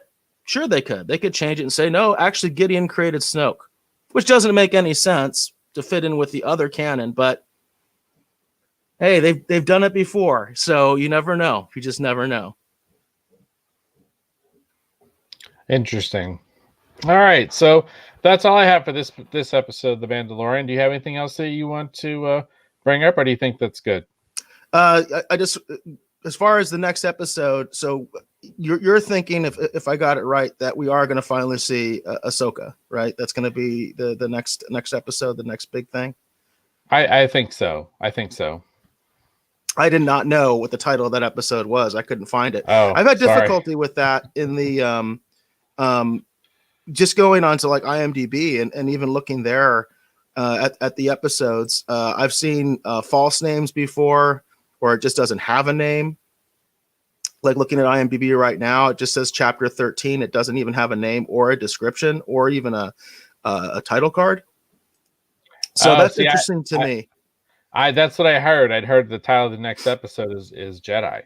So that's cool. So if that is the case, you would assume it is Ahsoka. But as you mentioned, a little bit misleading because she's not a Jedi. So yeah, we'll see. Now I'm beginning to it's being reported all over the place. They're saying that the title of the next episode will be The Jedi. I've been seeing that like all over the place. What a twist it would be if it wasn't Ahsoka, if it was someone else who was an actual Jedi. That would be really interesting too. But I don't think they're going to go there. But we'll just have to see. There are rumors and speculation that the Jedi that's referred to in the title is actually the child, and that the child was actually being trained as a Jedi at one point, and that's why Moff Gideon and everyone knows about him, because he was actually being trained at one point. He was one of the younglings. You know what I mean? So it'll be interesting to see. That'd be really weird if they give us a flashback because the child is 50 years old. Wouldn't that He's be old weird enough to be? Yeah. Mm-hmm. Yeah. See him cowering behind the thing while Anakin is murdering a bunch of children and realize he goes all the way back to that point in time. That'd be really trippy, right? Yeah, it would be. It would be a neat way to tie everything together, but somehow I doubt that. But we'll see. We'll see. We'll just have to see. So, that's what I think. I think that we'll see Ahsoka Tano the next episode. I think it's going to be that classic thing though. Like I don't think they're going to see eye to eye at first. And I'm not immediately convinced that she will be the ally that the Mandalorian needs. I'm not really convinced about that. I was for a time, but I went through and I was reviewing everything that they've done with Ahsoka and where they left her at the end of Rebels and what her mission was. Depending upon the state they find her in, the last thing she might want to do is run off and help the Mandalorian. So, I don't know. I'm going to be curious to see how they actually, what they actually intend to do with her. So in terms of the story. So I'm really curious. I honestly don't have a beat on what they're going to do. I'm really kind of not sure. So, I mean, like I said, I wouldn't even be surprised if the Mandalorian and her are actually at odds. So I don't know. We'll have to see. We'll have to see how it all kind of comes together. But the idea that she was going to show up and team up with him and go off on kind of like, be in the next couple episodes, for example, and help him out with the child. I honestly don't think that's what's going to happen at all now. So interesting. Yeah. We'll just have to wait and see what they actually do. What do you think? What do you think is going to happen? I think she's just going to help him. I mean, I think it's fairly straightforward. So I'm not really looking. I don't know that much about Ahsoka Tano. You probably know way more about her than I do. So um, I just know that she was, Anakin's, Padawan or whatever. I remember from the original Clone Wars movie, the actual pilot for the Clone Wars series, because I did see that in the theaters and I did enjoy it. But I never got into the Clone Wars. I never really got into Rebels very much. I know some things here and there from my Wikipedia research and things like that, but just never been that into the character. So I only have a very superficial knowledge of her. And so, my thought would just be, the Mandalorian's going to find her and she's going to do her best to help him, but she's going to have limited knowledge. There's only so much she can do. Like you said, she's not a real Jedi. So I don't know exactly what she can do. She's gonna try, I think, but she's also going to be limited because her training wasn't complete, and she's been doing other things. So I don't know. I don't know what kind of state she'll be in terms of actual practical help, but I think she'll try to do her best. I just don't know if she's up to the challenge, I guess is what it comes down to, because she doesn't have the kind of knowledge necessarily that the Mandalorian really needs. The real question is who does. The only person I could really think of that does would be Luke. I mean, there's just not that many people left that would really have any knowledge of what to do. We assume by this time Luke is at least trying to establish some sort of Jedi Academy. Even in the established canon, we know he did. So you would think that would be kind of a more obvious place to go. And we've seen no connection between Ahsoka and Luke. So that's also kind of an interesting thing. She may not even really be that aware of him. So I don't know. It's a big question mark as far as what her ability is to actually help him and get him along the right track. For all we know, she could be working for Luke. We don't know. None of that stuff has ever been established. This era is I think that's one of the reasons Filoni and Favre chose this. This era is not explored very well at all. So we don't know exactly what's going on. But I can only assume that at this point in the history of the New Republic, as it's beginning to come about, you would think Luke is trying to establish his some sort of a Jedi Academy at this point, and that would be the obvious place that the Baby Yoda should actually end up. Which, of course, in the established canon would mean that he's later killed by Kylo Ren when they massacre all those students. So I put that theory out there a long time ago. So. Yeah, it'll be interesting to see what they do. We'll just have to wait and see. I'm looking forward to the next episode. Starting to get a little fearful for the safety of the child. So I just put it out there. They're showing us some pretty dark and twisted stuff, and depending upon how they approach the material, I'm actually, in all honesty, a little concerned for what's going to happen to the child. Jane brings up a technical issue here that I want you to address, because I don't know the answer to this. This is just the way that I understood it. She says that Ahsoka was a Jedi but decided to leave the Order in Clone Wars.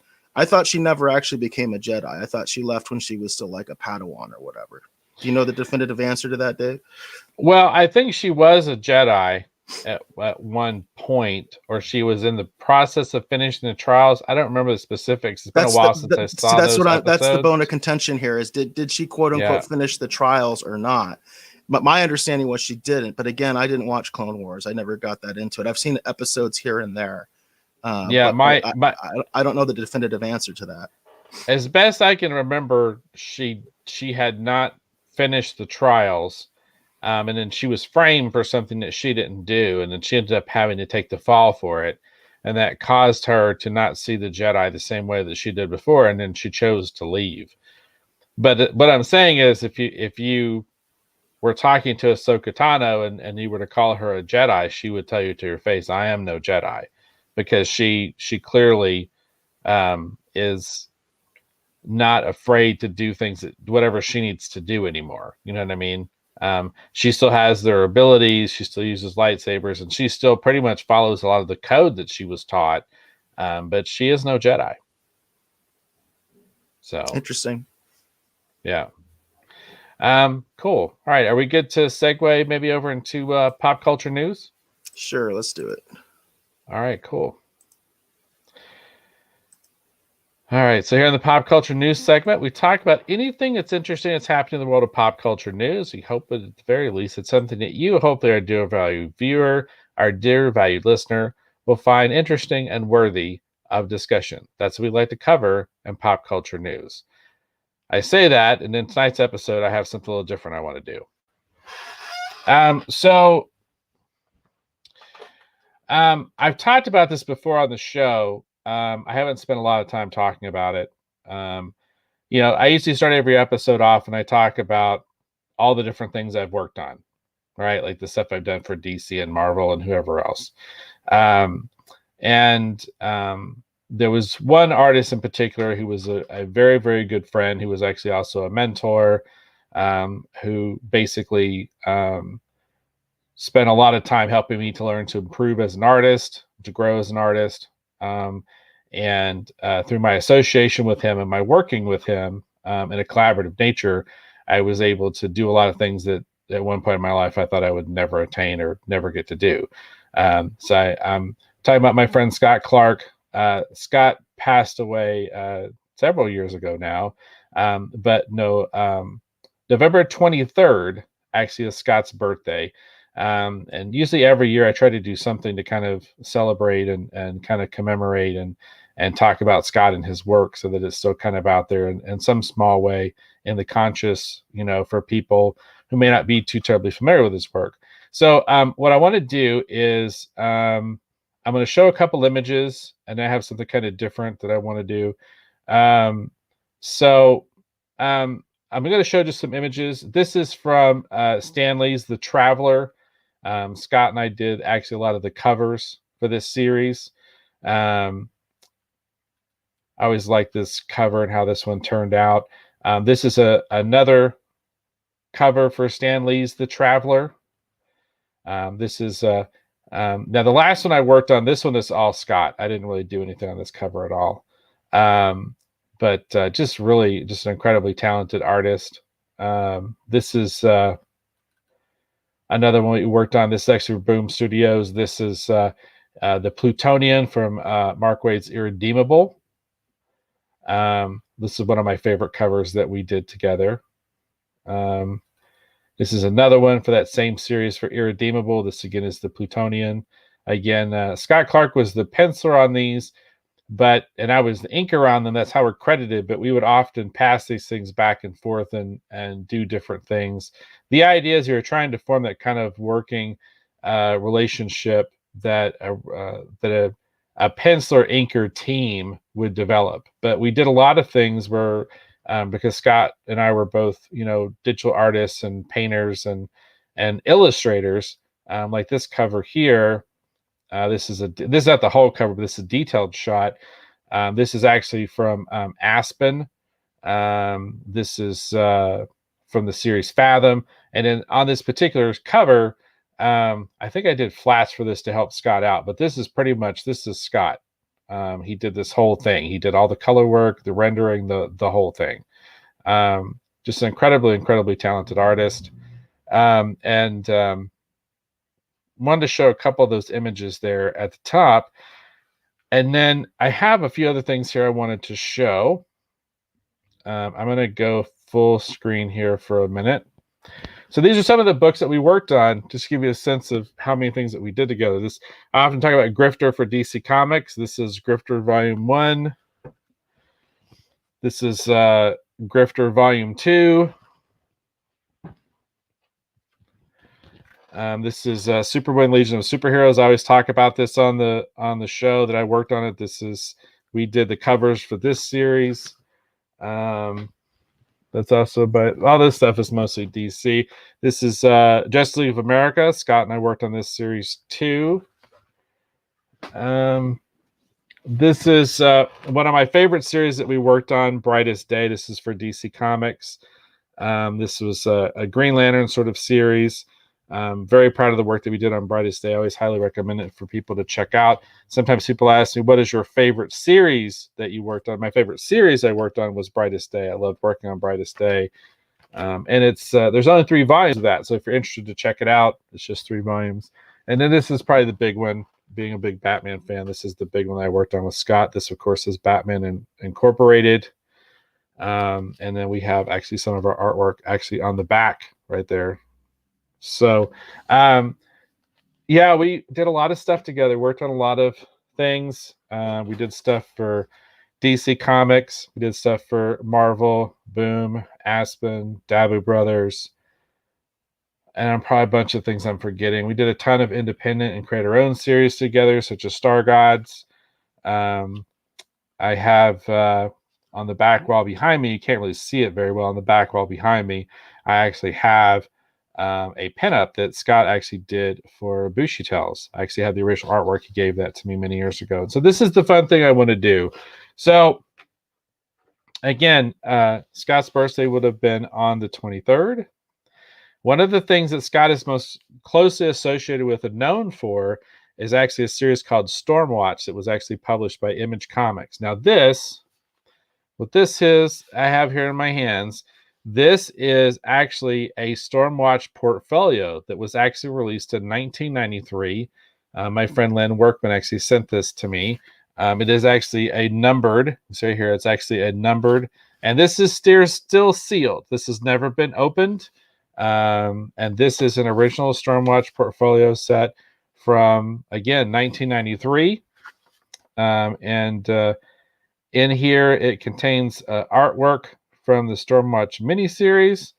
And I'm curious to see what else in here. But this was the big series that most people knew Scott for back in the day. Scott's name is right there under art portfolio. So let's see. I'm going to open this right here live on the show, and we'll see. I'm going to break this seal right now. Got my X-Acto here. It's my X-Acto right there I just used. I didn't show that very long. There's my X-Acto blade I just used. And we're going to crack this up. We're going to see what's in here. I've never seen one of these. I have no idea what's in here. It could just be Jim Lee stuff, but a couple pieces could be Scott's. I'm not sure, so we'll take a look and see. Son of a gun. What do you know? The first plate here, this is the main character. This is Battalion. Do you see that up there in the corner? That's Scott's signature. He actually signed this. This is a signed set, no less. I didn't even realize that. So that's Scott's signature, and that's his signature from 1993. Wow, what do you know? But yeah, I can recognize it because he still used to sign stuff in a similar manner. So the first plate out of here, this is Scott's art, and that is Scott's signature right there in the corner. Here's another one. Another plate out of here from this portfolio set. That's also Scott, you can tell. I think this is all Scott. Yeah, I think this is all Scott stuff. This is another shot of Battalion, your main hero from Stormwatch. Because I was kind of surprised that when they relaunched Stormwatch at DC Comics, that we didn't actually do anything for that one. This one is also, I believe, Scott. There's a lot of the team there together. And then the next two, these are Jim Lee. This is... I forget what issue cover this is, but that's Jim Lee on this one. Right here, that's Jim Lee right there. And then this is the cover for issue 1, and that was done by Jim Lee, because Stormwatch is Jim Lee and Brandon Choi's creation, but Scott was the original artist on it. But check that out. The very first one, not only Scott Clark's art, but there's Scott's signature right there in the corner. It's very cool. Yeah, well, that's neat. All right. So there you go, something a little fun. That's going to be my pop culture for this episode. I've had that thing for a little while and been curious what was actually inside it because I had no idea. But there you go. Just a little fun thing to do to show off some of Scott's artwork, talk about his career. He had an amazing career, worked for a lot of amazing companies, did a lot of cool stuff. And like I said, he... was one of my closest friends, and I miss him to this day. And I like to do something special on his birthday. So we miss you, Scott, and I will keep talking about your artwork and trying to keep your memory alive as best I can. So that's awesome. That's really awesome. I'm curious. Do you know what is the context under which someone would receive that art portfolio? Why would I someone get that? I think, well, it depends. I'm not sure how this works. Sometimes you could just buy them. Okay. Back in the day, they just made them available. Like, for example, I have back here in the back in the studio, I actually have a couple Batman ones. I actually have 3 Batman ones. I've got a Mike Zeck one, I have a George Perez one, and I forget what the other one is. I think it's I take it back. I only have 2. I've got Mike Zeck and I've got George Perez. And they're really cool, but they used to sell these portfolio sets like this all the time back in the day. Normally they weren't color though. They were black and white. And to get a signed one was like a big deal. Like getting one pulled out that's signed. That's like having like a pack of, baseball cards or something, right? And there'd be every once in a while you get like an autograph card or whatever. That's like a big deal. I did not realize that there was a signature in here. And that's the thing that really tripped me up, is the fact that's actually signed by Scott. And it's interesting because I can tell you it's not printed, because I've seen enough of these in my day. That's very clearly Sharpie on top of that. So he did actually sign that. That's not printed. That's signed on there. So that's pretty cool. That's pretty cool. Because that's what I said. I had no idea what was in there. I didn't know if it was like just a bunch of Jim Lee stuff and then one of Scott's pieces. I was kind of nervous about doing it live on the show, but I thought it'd be fun to do that, right? But that's pretty cool that one of those in there was actually signed by Scott. That's really pretty neat. Yeah, no, but no, that's the circumstances which, sometimes people would purchase them. Sometimes they would be sent out to retailers as an incentive. Like if they ordered a certain amount of books, you know what I mean? They'd send them 1 or 2 of those, and then they could resell them to collectors, or, they could keep them for themselves or whatever they wanted to do. But I thought that was pretty neat, because like I said, my friend Len Workman, who co-created Bushy Tales with me, he sent me that in a package, and I thought it'd be kind of fun to open on the show, like around Scott's birthday this year, and talk about Scott and just the amazing work that he did. I mean, and that's the thing. It's like Scott was always very forward thinking and always wanting to kind of push new grounds. So the reason, for example, like Red Skirts, the reason that I'm able to have 3D backgrounds and have hand-drawn characters on top of 3D backgrounds and treat it like a background plate, like animation and all this stuff I know how to do, that's because of the time I spent working with Scott. He was the one who wanted to do CGI. He's the one who wanted to find a way to use computer models in comics, and we broke a lot of ground. We did a lot of things that we were, at times the first to do, or we were doing it second, but perfecting off of what someone else had done. You know what I mean? And it was really interesting.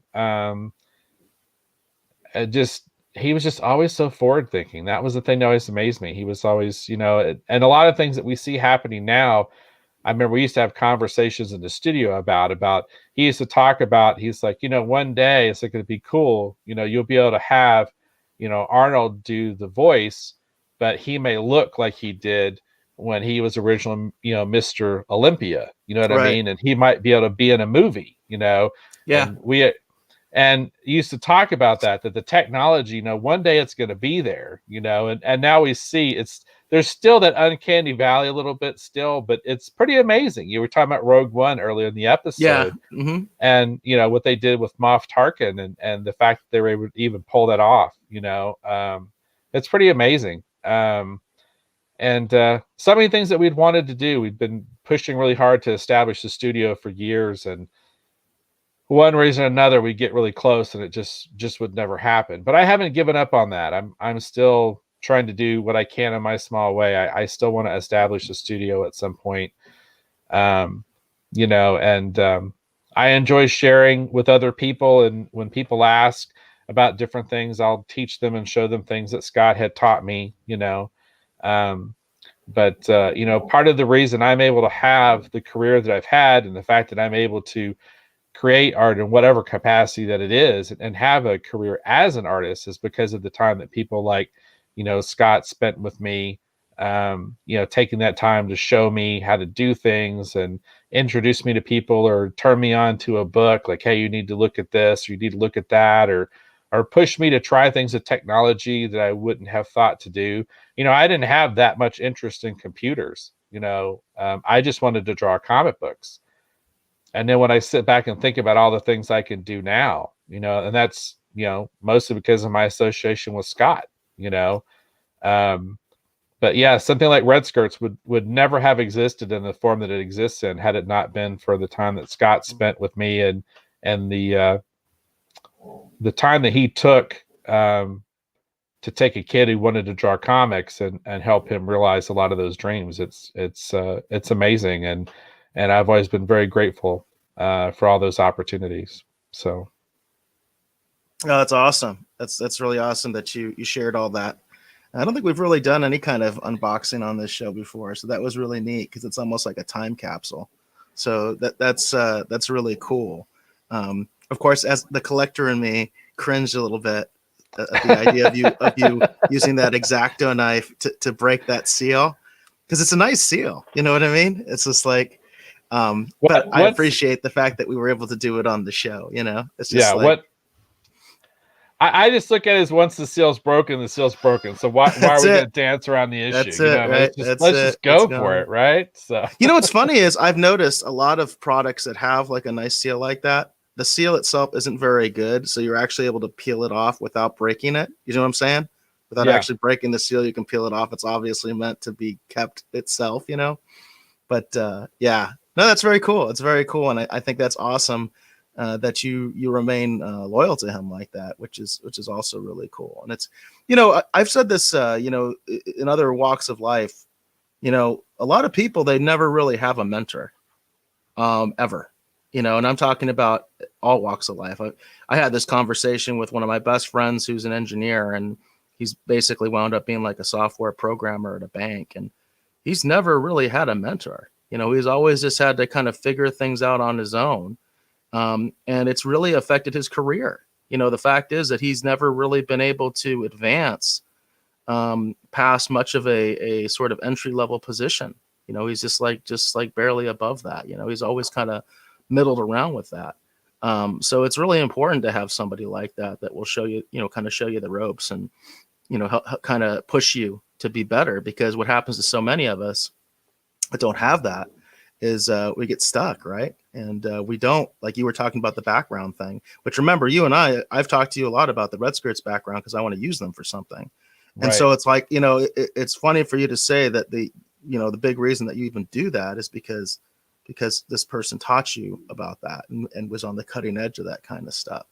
But a lot of people, they don't have that. They never have. They just kind of got whatever they were into. That's what they were into. Whatever they were initially taught, that's it. And they're stuck, and they're never really going to go beyond that, So it's interesting to have you talk about that, because I think a lot of people could use that kind of experience in terms of having someone like that would show them the ropes and help them out that way. It's not always easy. It's not always easy to find someone like that. Yeah, at the time that Scott had passed, he was just beginning. We had just actually begun to move into a new phase, and what we were in the process of doing is we were creating these CG scenes, and we were rendering them out, and then I was printing them out on blue lines and then inking them without there being like a lot of direction, about how they needed to be inked, because we spent a lot of time me learning how to kind of mimic his style, because there's a lot of times that sometimes in these books when people look at it, that's actually me, and people don't even realize it. But that's one of the things that Scott was teaching me how to do, because the example he kept holding up is like, John Byrne and Terry Austin, or he talked a lot about, Jim Lee and Scott Williams, and these are our comic artists for people who are watching the show who are not familiar, but Jim Lee and Scott Williams, Jim Lee does the base drawing, and then Scott Williams is the person who actually kind of comes in and does the finishes with the India ink, right?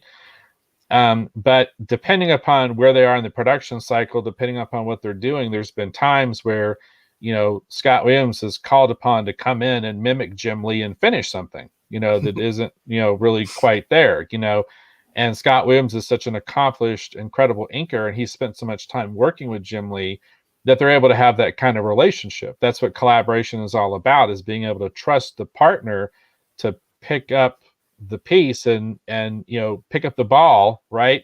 If you think of a football analogy, right? Like you've got the guy who's got the football and he's going to, he's the quarterback. He's going to throw it to the running back and hope that the running back's going to, win the game, right? Or score the point. It's the same idea in comics and the same idea with collaboration. Someone starts the game or starts the play, but you need all these other people who have to do their part. And the inker is sometimes called upon to basically take that thing over the goal line and score the point. So sometimes that's the inker's job. That's inker's responsibility. And Scott Williams is incredible. And that's one of the examples that Scott used to always hold up to me.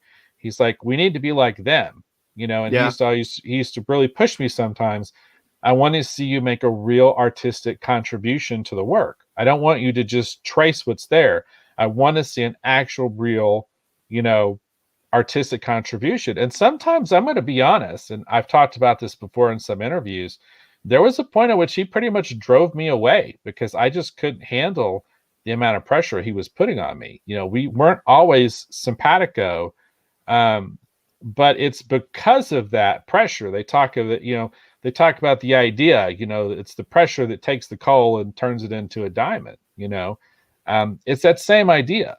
Sometimes you need that person to push you and you don't realize it at the time, but we are in the process of doing something that at the time I thought was kind of almost asinine in hindsight. But when I looked at the results were so beautiful and incredible. And this is the irony, Eric, no one's ever going to see it. It's sitting on a hard drive somewhere at DC Comics and no one's ever going to see this stuff. That's the thing I think is just absolutely hilarious. No one's ever going to see this, but what we're in the process of doing is we're doing a series of covers for the Batman office, and some people have seen pieces of it, but they've never actually seen the final pieces that we did for DC. The way this is supposed to work is we take the CG render, and then I go in and I do the ink work over top of it, finishing it out. And then Scott was taking that and then marrying that back up with the CGI model and then rendering out a final version. And it looked like nothing I've ever seen before. And I can't really even describe it to you. And I'd show it to you, but Scott was the one who put the final pieces together and turned them into DC. And I never had access to those final versions of those files. He would show me stuff, you know what I mean? And when we were working on things, and I had bits and pieces of stuff, and I tried to see if I could find some of it, but when you have a free email account, eventually, if you don't back things up, the company purges the data is the problem. In case those of you are not really savvy to that idea, like sometimes I'm not. And I lost a lot of those images, but it was really not like anything I'd ever seen before. But he was taking the inks and then mapping it to the model and then re-rendering it. And it just looked like absolutely nothing I'd ever seen before. But he was always trying to push the boundaries of what could be done in order to create a truly unique, compelling image. Something that when you saw it, you'd never really forget it. And I see a lot of people that do variant covers and stuff. And I tell you right now, like this shot here of Fathom, I don't see anything that competes with this still to this day. When Scott was on his game and really pushing, I don't think anyone could really compete with him artistically. He was just a truly, truly incredible artist. And when I look at comics to this day, I know that in my own life, there's been, obviously I miss my friend. But beyond that, I also miss my mentor. You know what I mean? There's been times when creatively, I don't feel like I have that person to go to anymore and say, I'm at a crossroads. I don't know what to do. Yeah. I don't have that mentor anymore. does. Exactly. Yeah. Exactly. Yeah. So I was very fortunate and very lucky. So. Yeah. And that particular piece, I really do like a lot.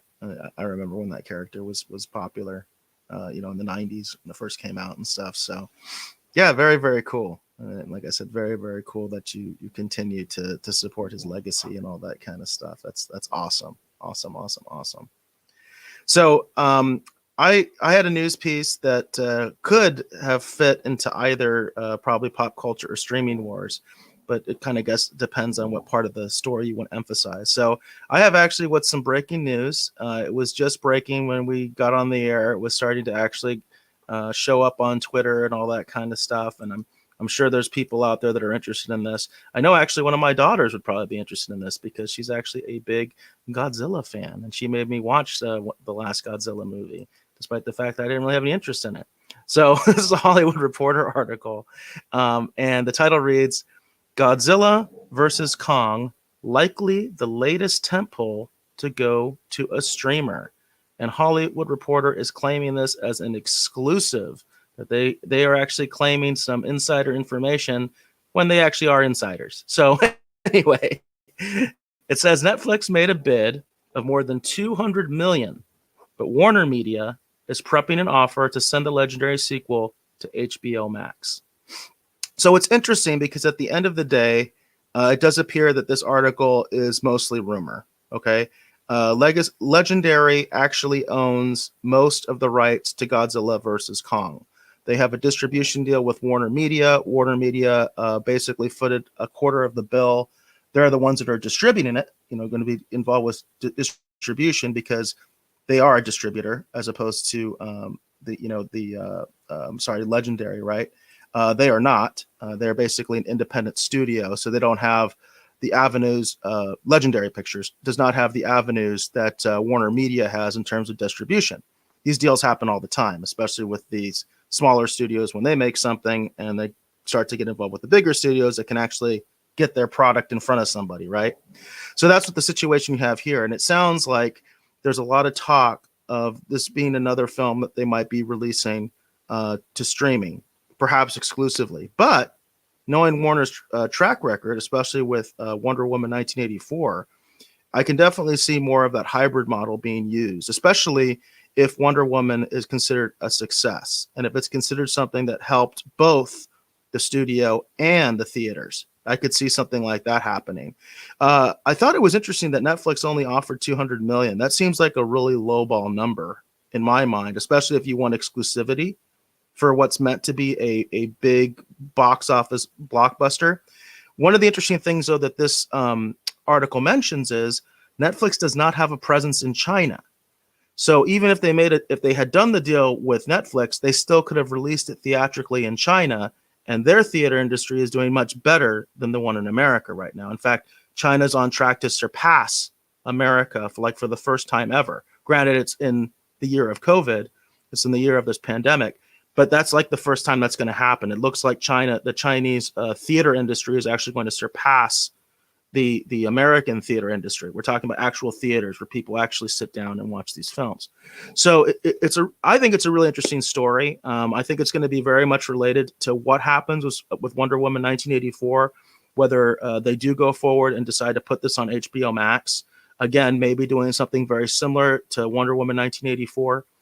One of the interesting things that came up after we did our last broadcast, because we were talking a lot about Wonder Woman 1984, AMC has come out and said, this is great. This is a great deal. It just shows you how desperate they are for new content. The Independent Theater Association, the one that basically represents independent theater owners, they came out and said, this is great. This is awesome. Thank you, Warner Brothers, for actually releasing this in the theater. So apparently they're so desperate at this point, the exclusivity window is basically something they don't even care about right now. They just want some new films to be able to show in the theater. So I think this is interesting. Apparently, they're saying, officially that they still intend to put this out in the movie theaters, in sort of a traditional manner. That's what I guess the official comment is. But I would trust the Hollywood Reporter to basically know some of that inside, information. I think it's all going to come down to what happens with Wonder Woman 1984, whether this is the model that they adopt or not. Had you heard about this, Dave? Because this is like breaking news. I hadn't heard this. I mean, we've talked a lot about on the show about this, the hybrid release model, and we've talked a lot about. There's been a lot of rumors swirling around a lot of these films that were supposed to come out basically this summer and this last year that for one reason or another haven't, because of the pandemic. And we've heard, I think at one point or another, almost everything that at one point was intended to be, a summer blockbuster, or something released this year. At one point or another, it seems like almost every major release has been discussed. Oh, well, they're going to release this to the streaming service. Oh, this is going to go to here. And oh, this is going to go to there. And to be honest with you, I'm shocked at the ones that haven't, because I feel like more of them might or maybe should have. And then there's other ones that I think they could have totally rolled the dice. I'm not going to stop talking about it. They could have totally rolled the dice with New Mutants and done that. I know there were contracts in place as to why they couldn't, but it just strikes me as weird that we haven't seen more films actually, just in this particular environment we find ourselves in, go to a streaming service. So I'm a little surprised at this one, though, just because this is, unlike some of the other films that have been discussed, this is the one that we really haven't seen hardly anything for. Like, there haven't been a lot of trailers for this. There's been discussion about the film. We know the film's been finished for quite some time, I believe. And there's been a lot of discussion about people excited about this, some people not, because of the last movie. I like the last movie, Godzilla, King of the Monsters. So, I'm curious to watch the movie. But it's interesting to me that that it looks like that's going to happen with this one, because the other films that we've mostly talked about seeing go to a streaming service, it's because there's been so much publicity for them.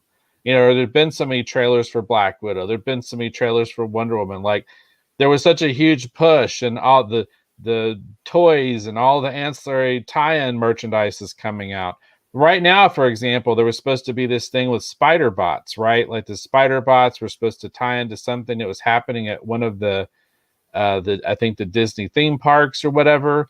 And there was a comic book that was going to go along with it that tied into the spider bots. Well, the toys are coming out. Toys have not been delayed. They're getting ready to hit.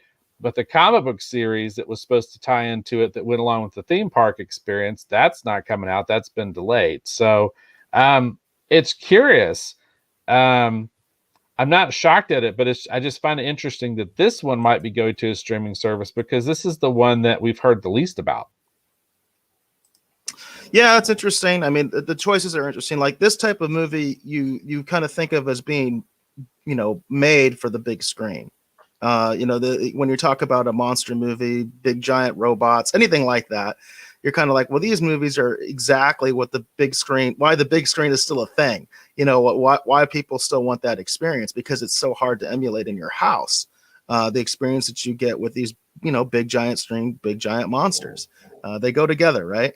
So it is interesting to decide on this one, but because Warner Brothers has their hand in that cookie jar, I think it makes a lot more sense in the context of Wonder Woman 1984. And that's kind of my angle with it. It's all about what's going to happen with Wonder Woman 1984. And if that model is considered successful, or considered any level of a success, I think they're going to want to duplicate it, because that's what you want to do, right? If something works, you want to do it again. So I think that's ultimately what's going to come down in this situation, and why it's kind of considered more rumor at this point than anything else, because they're going to wait. They're going to wait and see what happens with one of their other properties, and see if that's something that turns out to be a positive thing or not. Because I think if it isn't, and if it's considered sort of a disaster, they're going to have to look at committing one way or the other, going back to some sort of exclusivity window, or just releasing it on their own. Maybe even, God forbid, the worst case scenario for me, try to follow what Disney did, which I think is the worst model. I hate what Disney did. I would rather be in a situation like Trolls World Tour, where, yes, that was available on things like, PlayStation. You could download it. It wasn't on a streaming service, but you could download it when it came out in theaters, right? I just hate the idea of taking a streaming service that I'm already paying money for as a loyal customer, and then you're going to tack on another charge on me because I want to see this movie that's coming out. I hate that model. I absolutely hate that model. I'm totally opposed to it. I'm much more comfortable with what Warner Brothers is doing, because ultimately that gives me the choice. I can decide to support that film in the theater, because I live in Arizona, unlike California, where you will not have that choice. I can decide to do that, or I can just decide to watch it at home on HBO Max, which I get for free as an AT&T customer. So,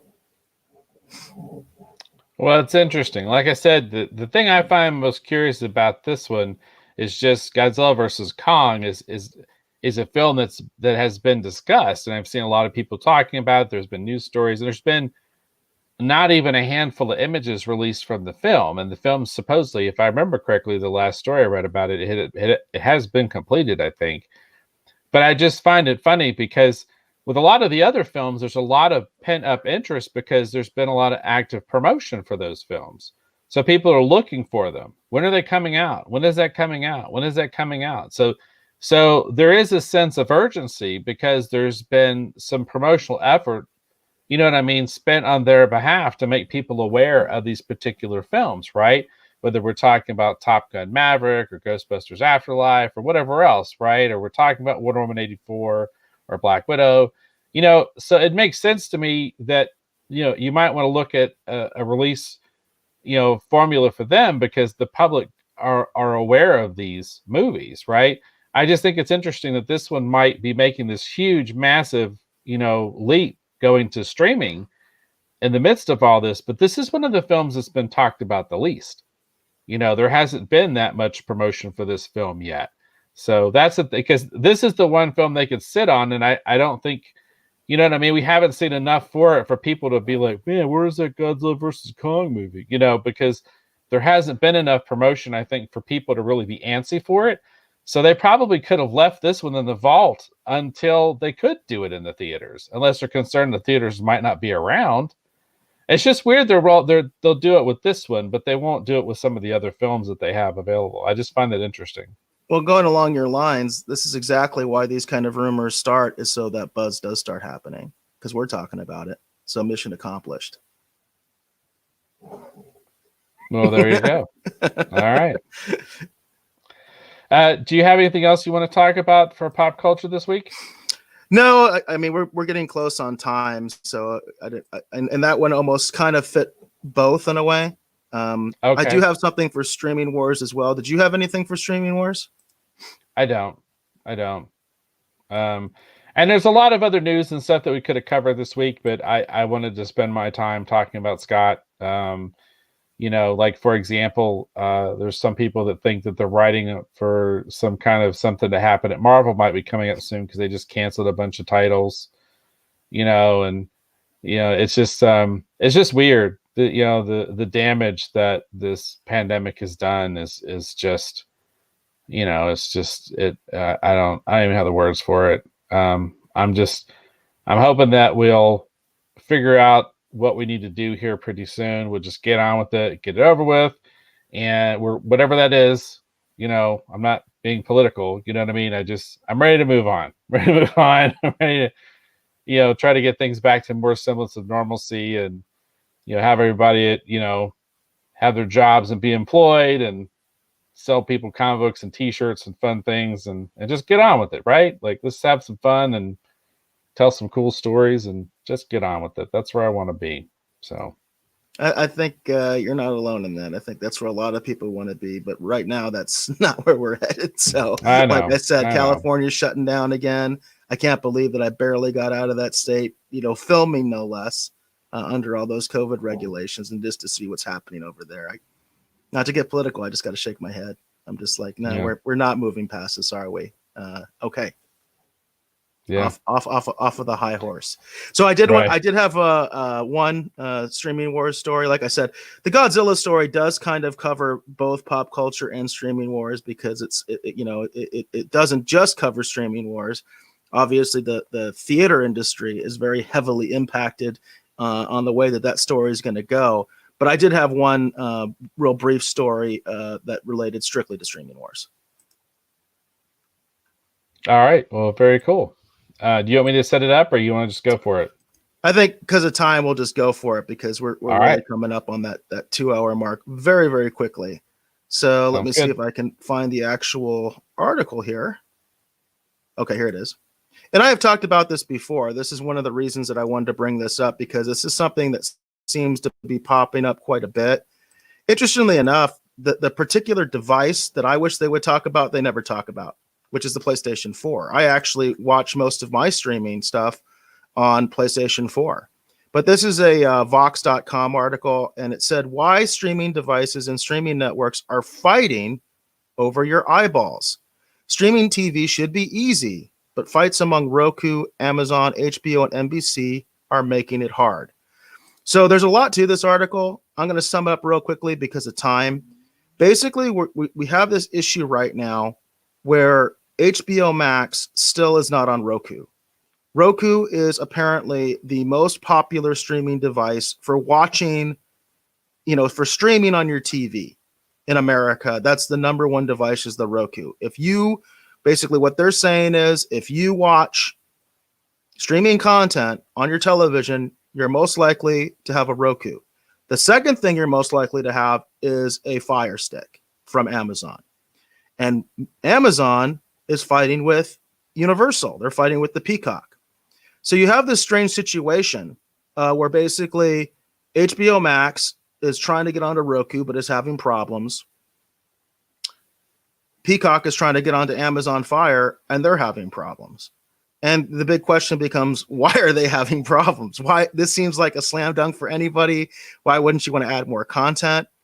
Meanwhile, here I am on my PlayStation 4, which I know is probably going to get no attention now, even less than it did before, because PlayStation 5 is coming out. But I watch all my streaming content on the PlayStation 4. But an interesting thing happened there, which is now Apple TV is available on my PlayStation 4. That just happened within like the last week or two. And I was really surprised when I saw Apple on my Sony product. So it's really interesting how these things go because, for instance, with Apple, I get it. I get why Sony wouldn't want them on their platform because they're competing. There is an Apple TV, right? You can get a little Apple thing that you connect to your TV, and they're competing in the direct same space. Meanwhile, Warner Media, as far as I know, they don't have anything like that. Comcast, Peacock, as far as I know, they don't have anything like that, and yet they're having problems getting these deals done with Roku and Amazon. It's kind of interesting because I guess one of the issues is like kind of who is basically talking directly to the customer. And a lot of these models with Roku and Amazon, they like to be the person talking directly to the customer. They do all the billing and all that stuff, and they basically just hand the content provider a check. But what's happening is more and more places like Warner Media, places like Peacock, they want to be the one interacting with you, especially because Peacock uses ads. And HBO Max is looking at the possibility of adding an ad tier, much like CBS All Access does. So what they want to be the person having that direct relationship with the consumer for all that data mining. Because let's face it, that's what Google is all based on. It's all about data mining and who's in control of that data. So I just thought that was really interesting as far as who's doing what. Like I said, to me, it makes perfect sense that Sony would never put Apple TV on their product, and yet here it is. And Roku still hasn't made a deal with HBO Max, and Amazon still hasn't made a deal with Peacock. I just found that very interesting.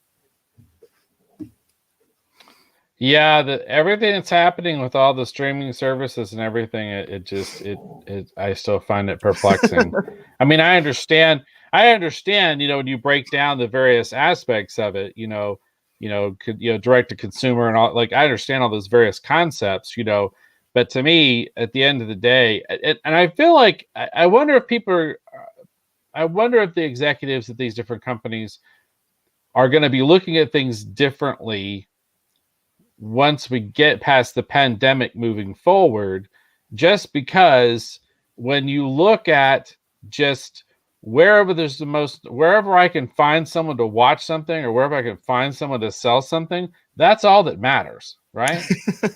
So I'm wondering how much this basic concept of business is going to change things moving forward because I feel like a lot of this too is still old contracts working their way out, So I'm really genuinely curious about where we're going to find ourselves on the other side of the pandemic, when the world returns to a little bit more normalcy, whatever that normal is.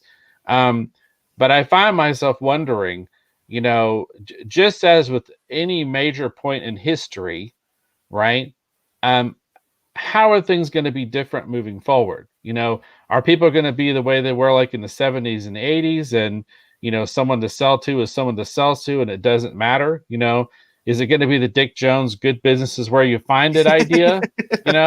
Like how are we going to be looking at this moving forward? Because the original idea was you just capture all the eyeballs you can and you sell to those people. But now, with everything that's gone on, I'm beginning to wonder if people are rethinking that now. And maybe they're just thinking it's like, well, wherever those people are, let's talk to them. So I'm curious to see how things are going to change moving forward. So it's interesting. And it is interesting when you talk about old deals. Part of the story also was the fact that HBO Max was only just recently able to nail down their deal with Amazon, and a big sticking point was the old HBO app. Because the way it worked on Amazon, it wasn't an app; it was just part of the Amazon service, and they offered it like as a channel, right? I think they do that with CBS All Access. You can get CBS All Access through Amazon just as a different channel.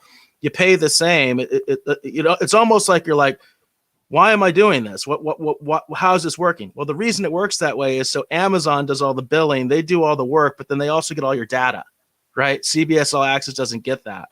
And that's the model they had for HBO.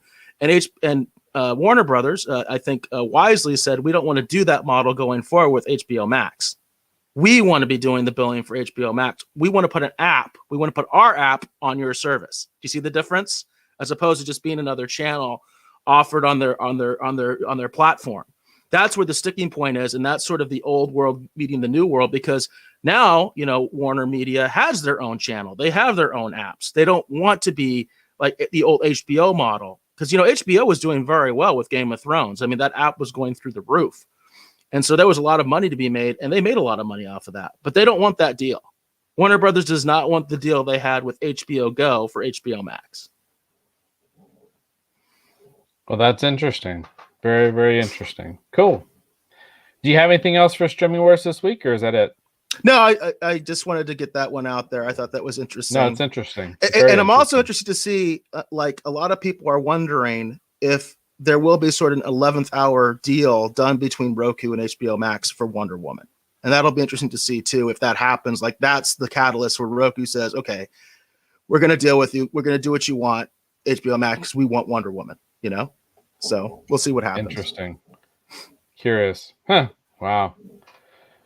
Well, interesting stuff. Always interesting stuff. Very cool. I'm going to go ahead and do the outro. I'm going to do something a little different on my end, and I'll throw it over to you. So I want to thank you for watching this episode, or hopefully listening to this episode of Retro Rogues Live. Again, my name is Dave Beatty, and I have been one of your hosts. Normally, this is the point at which I tell people, go check out my t-shirts over at Kirby Tees, but this week I'm going to do something slightly different. And keeping with the theme, I'm going to recommend something. Probably the work I did at DC Comics, the more I think about it and the most proud of, is actually the work that Scott and I did on Brightest Day. So I'm going to show you these 3 volumes. This is Brightest Day Volume 1. This is Brightest Day Volume 2. Okay, and on the back, this is actually some of mine and Scott's artwork right here on the back. But this is Brightest Day Volume 2. And this is Brightest Day Volume 3, which finishes out the series. I'm very, very proud of the work that we did on Brightest Day. And I'm going to say, you know what? The Christmas shopping season is coming up. Someone who's a comic book fan, I think, would really enjoy these. I'm not selling these on my website. I'm just encouraging people. Go to Amazon. Go to wherever you buy comic books, your local comic store, whatever. Tell them you're interested in picking up some copies of Brightest Day. And let's see if we can introduce more people to Scott Clark's artwork this holiday season. I want to thank my co-host, Mr. Eric Alexander, for being here on the show, bringing his unique perspective as well as all the fun things that he finds for us when it comes to pop culture and streaming wars.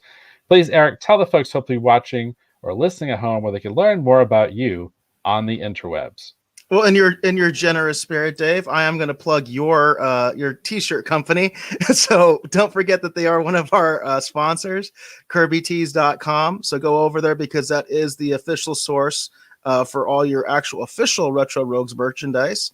We've been doing stuff with Bad Bob too. So hopefully we'll have some Bad Bob stuff on there at some point. That would be really cool too.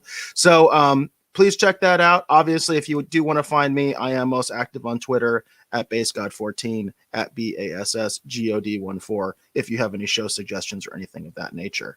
I want to go back to a comment that Jane had earlier that I didn't get to in the context of what we were talking about, but it's very important in the context of the Mandalorian right now, because what's the rumor? The rumor is that Ahsoka Tano is going to be in the next episode. That's what we're thinking, right? So Jane said, you need to watch Clone Wars. And we will leave her with the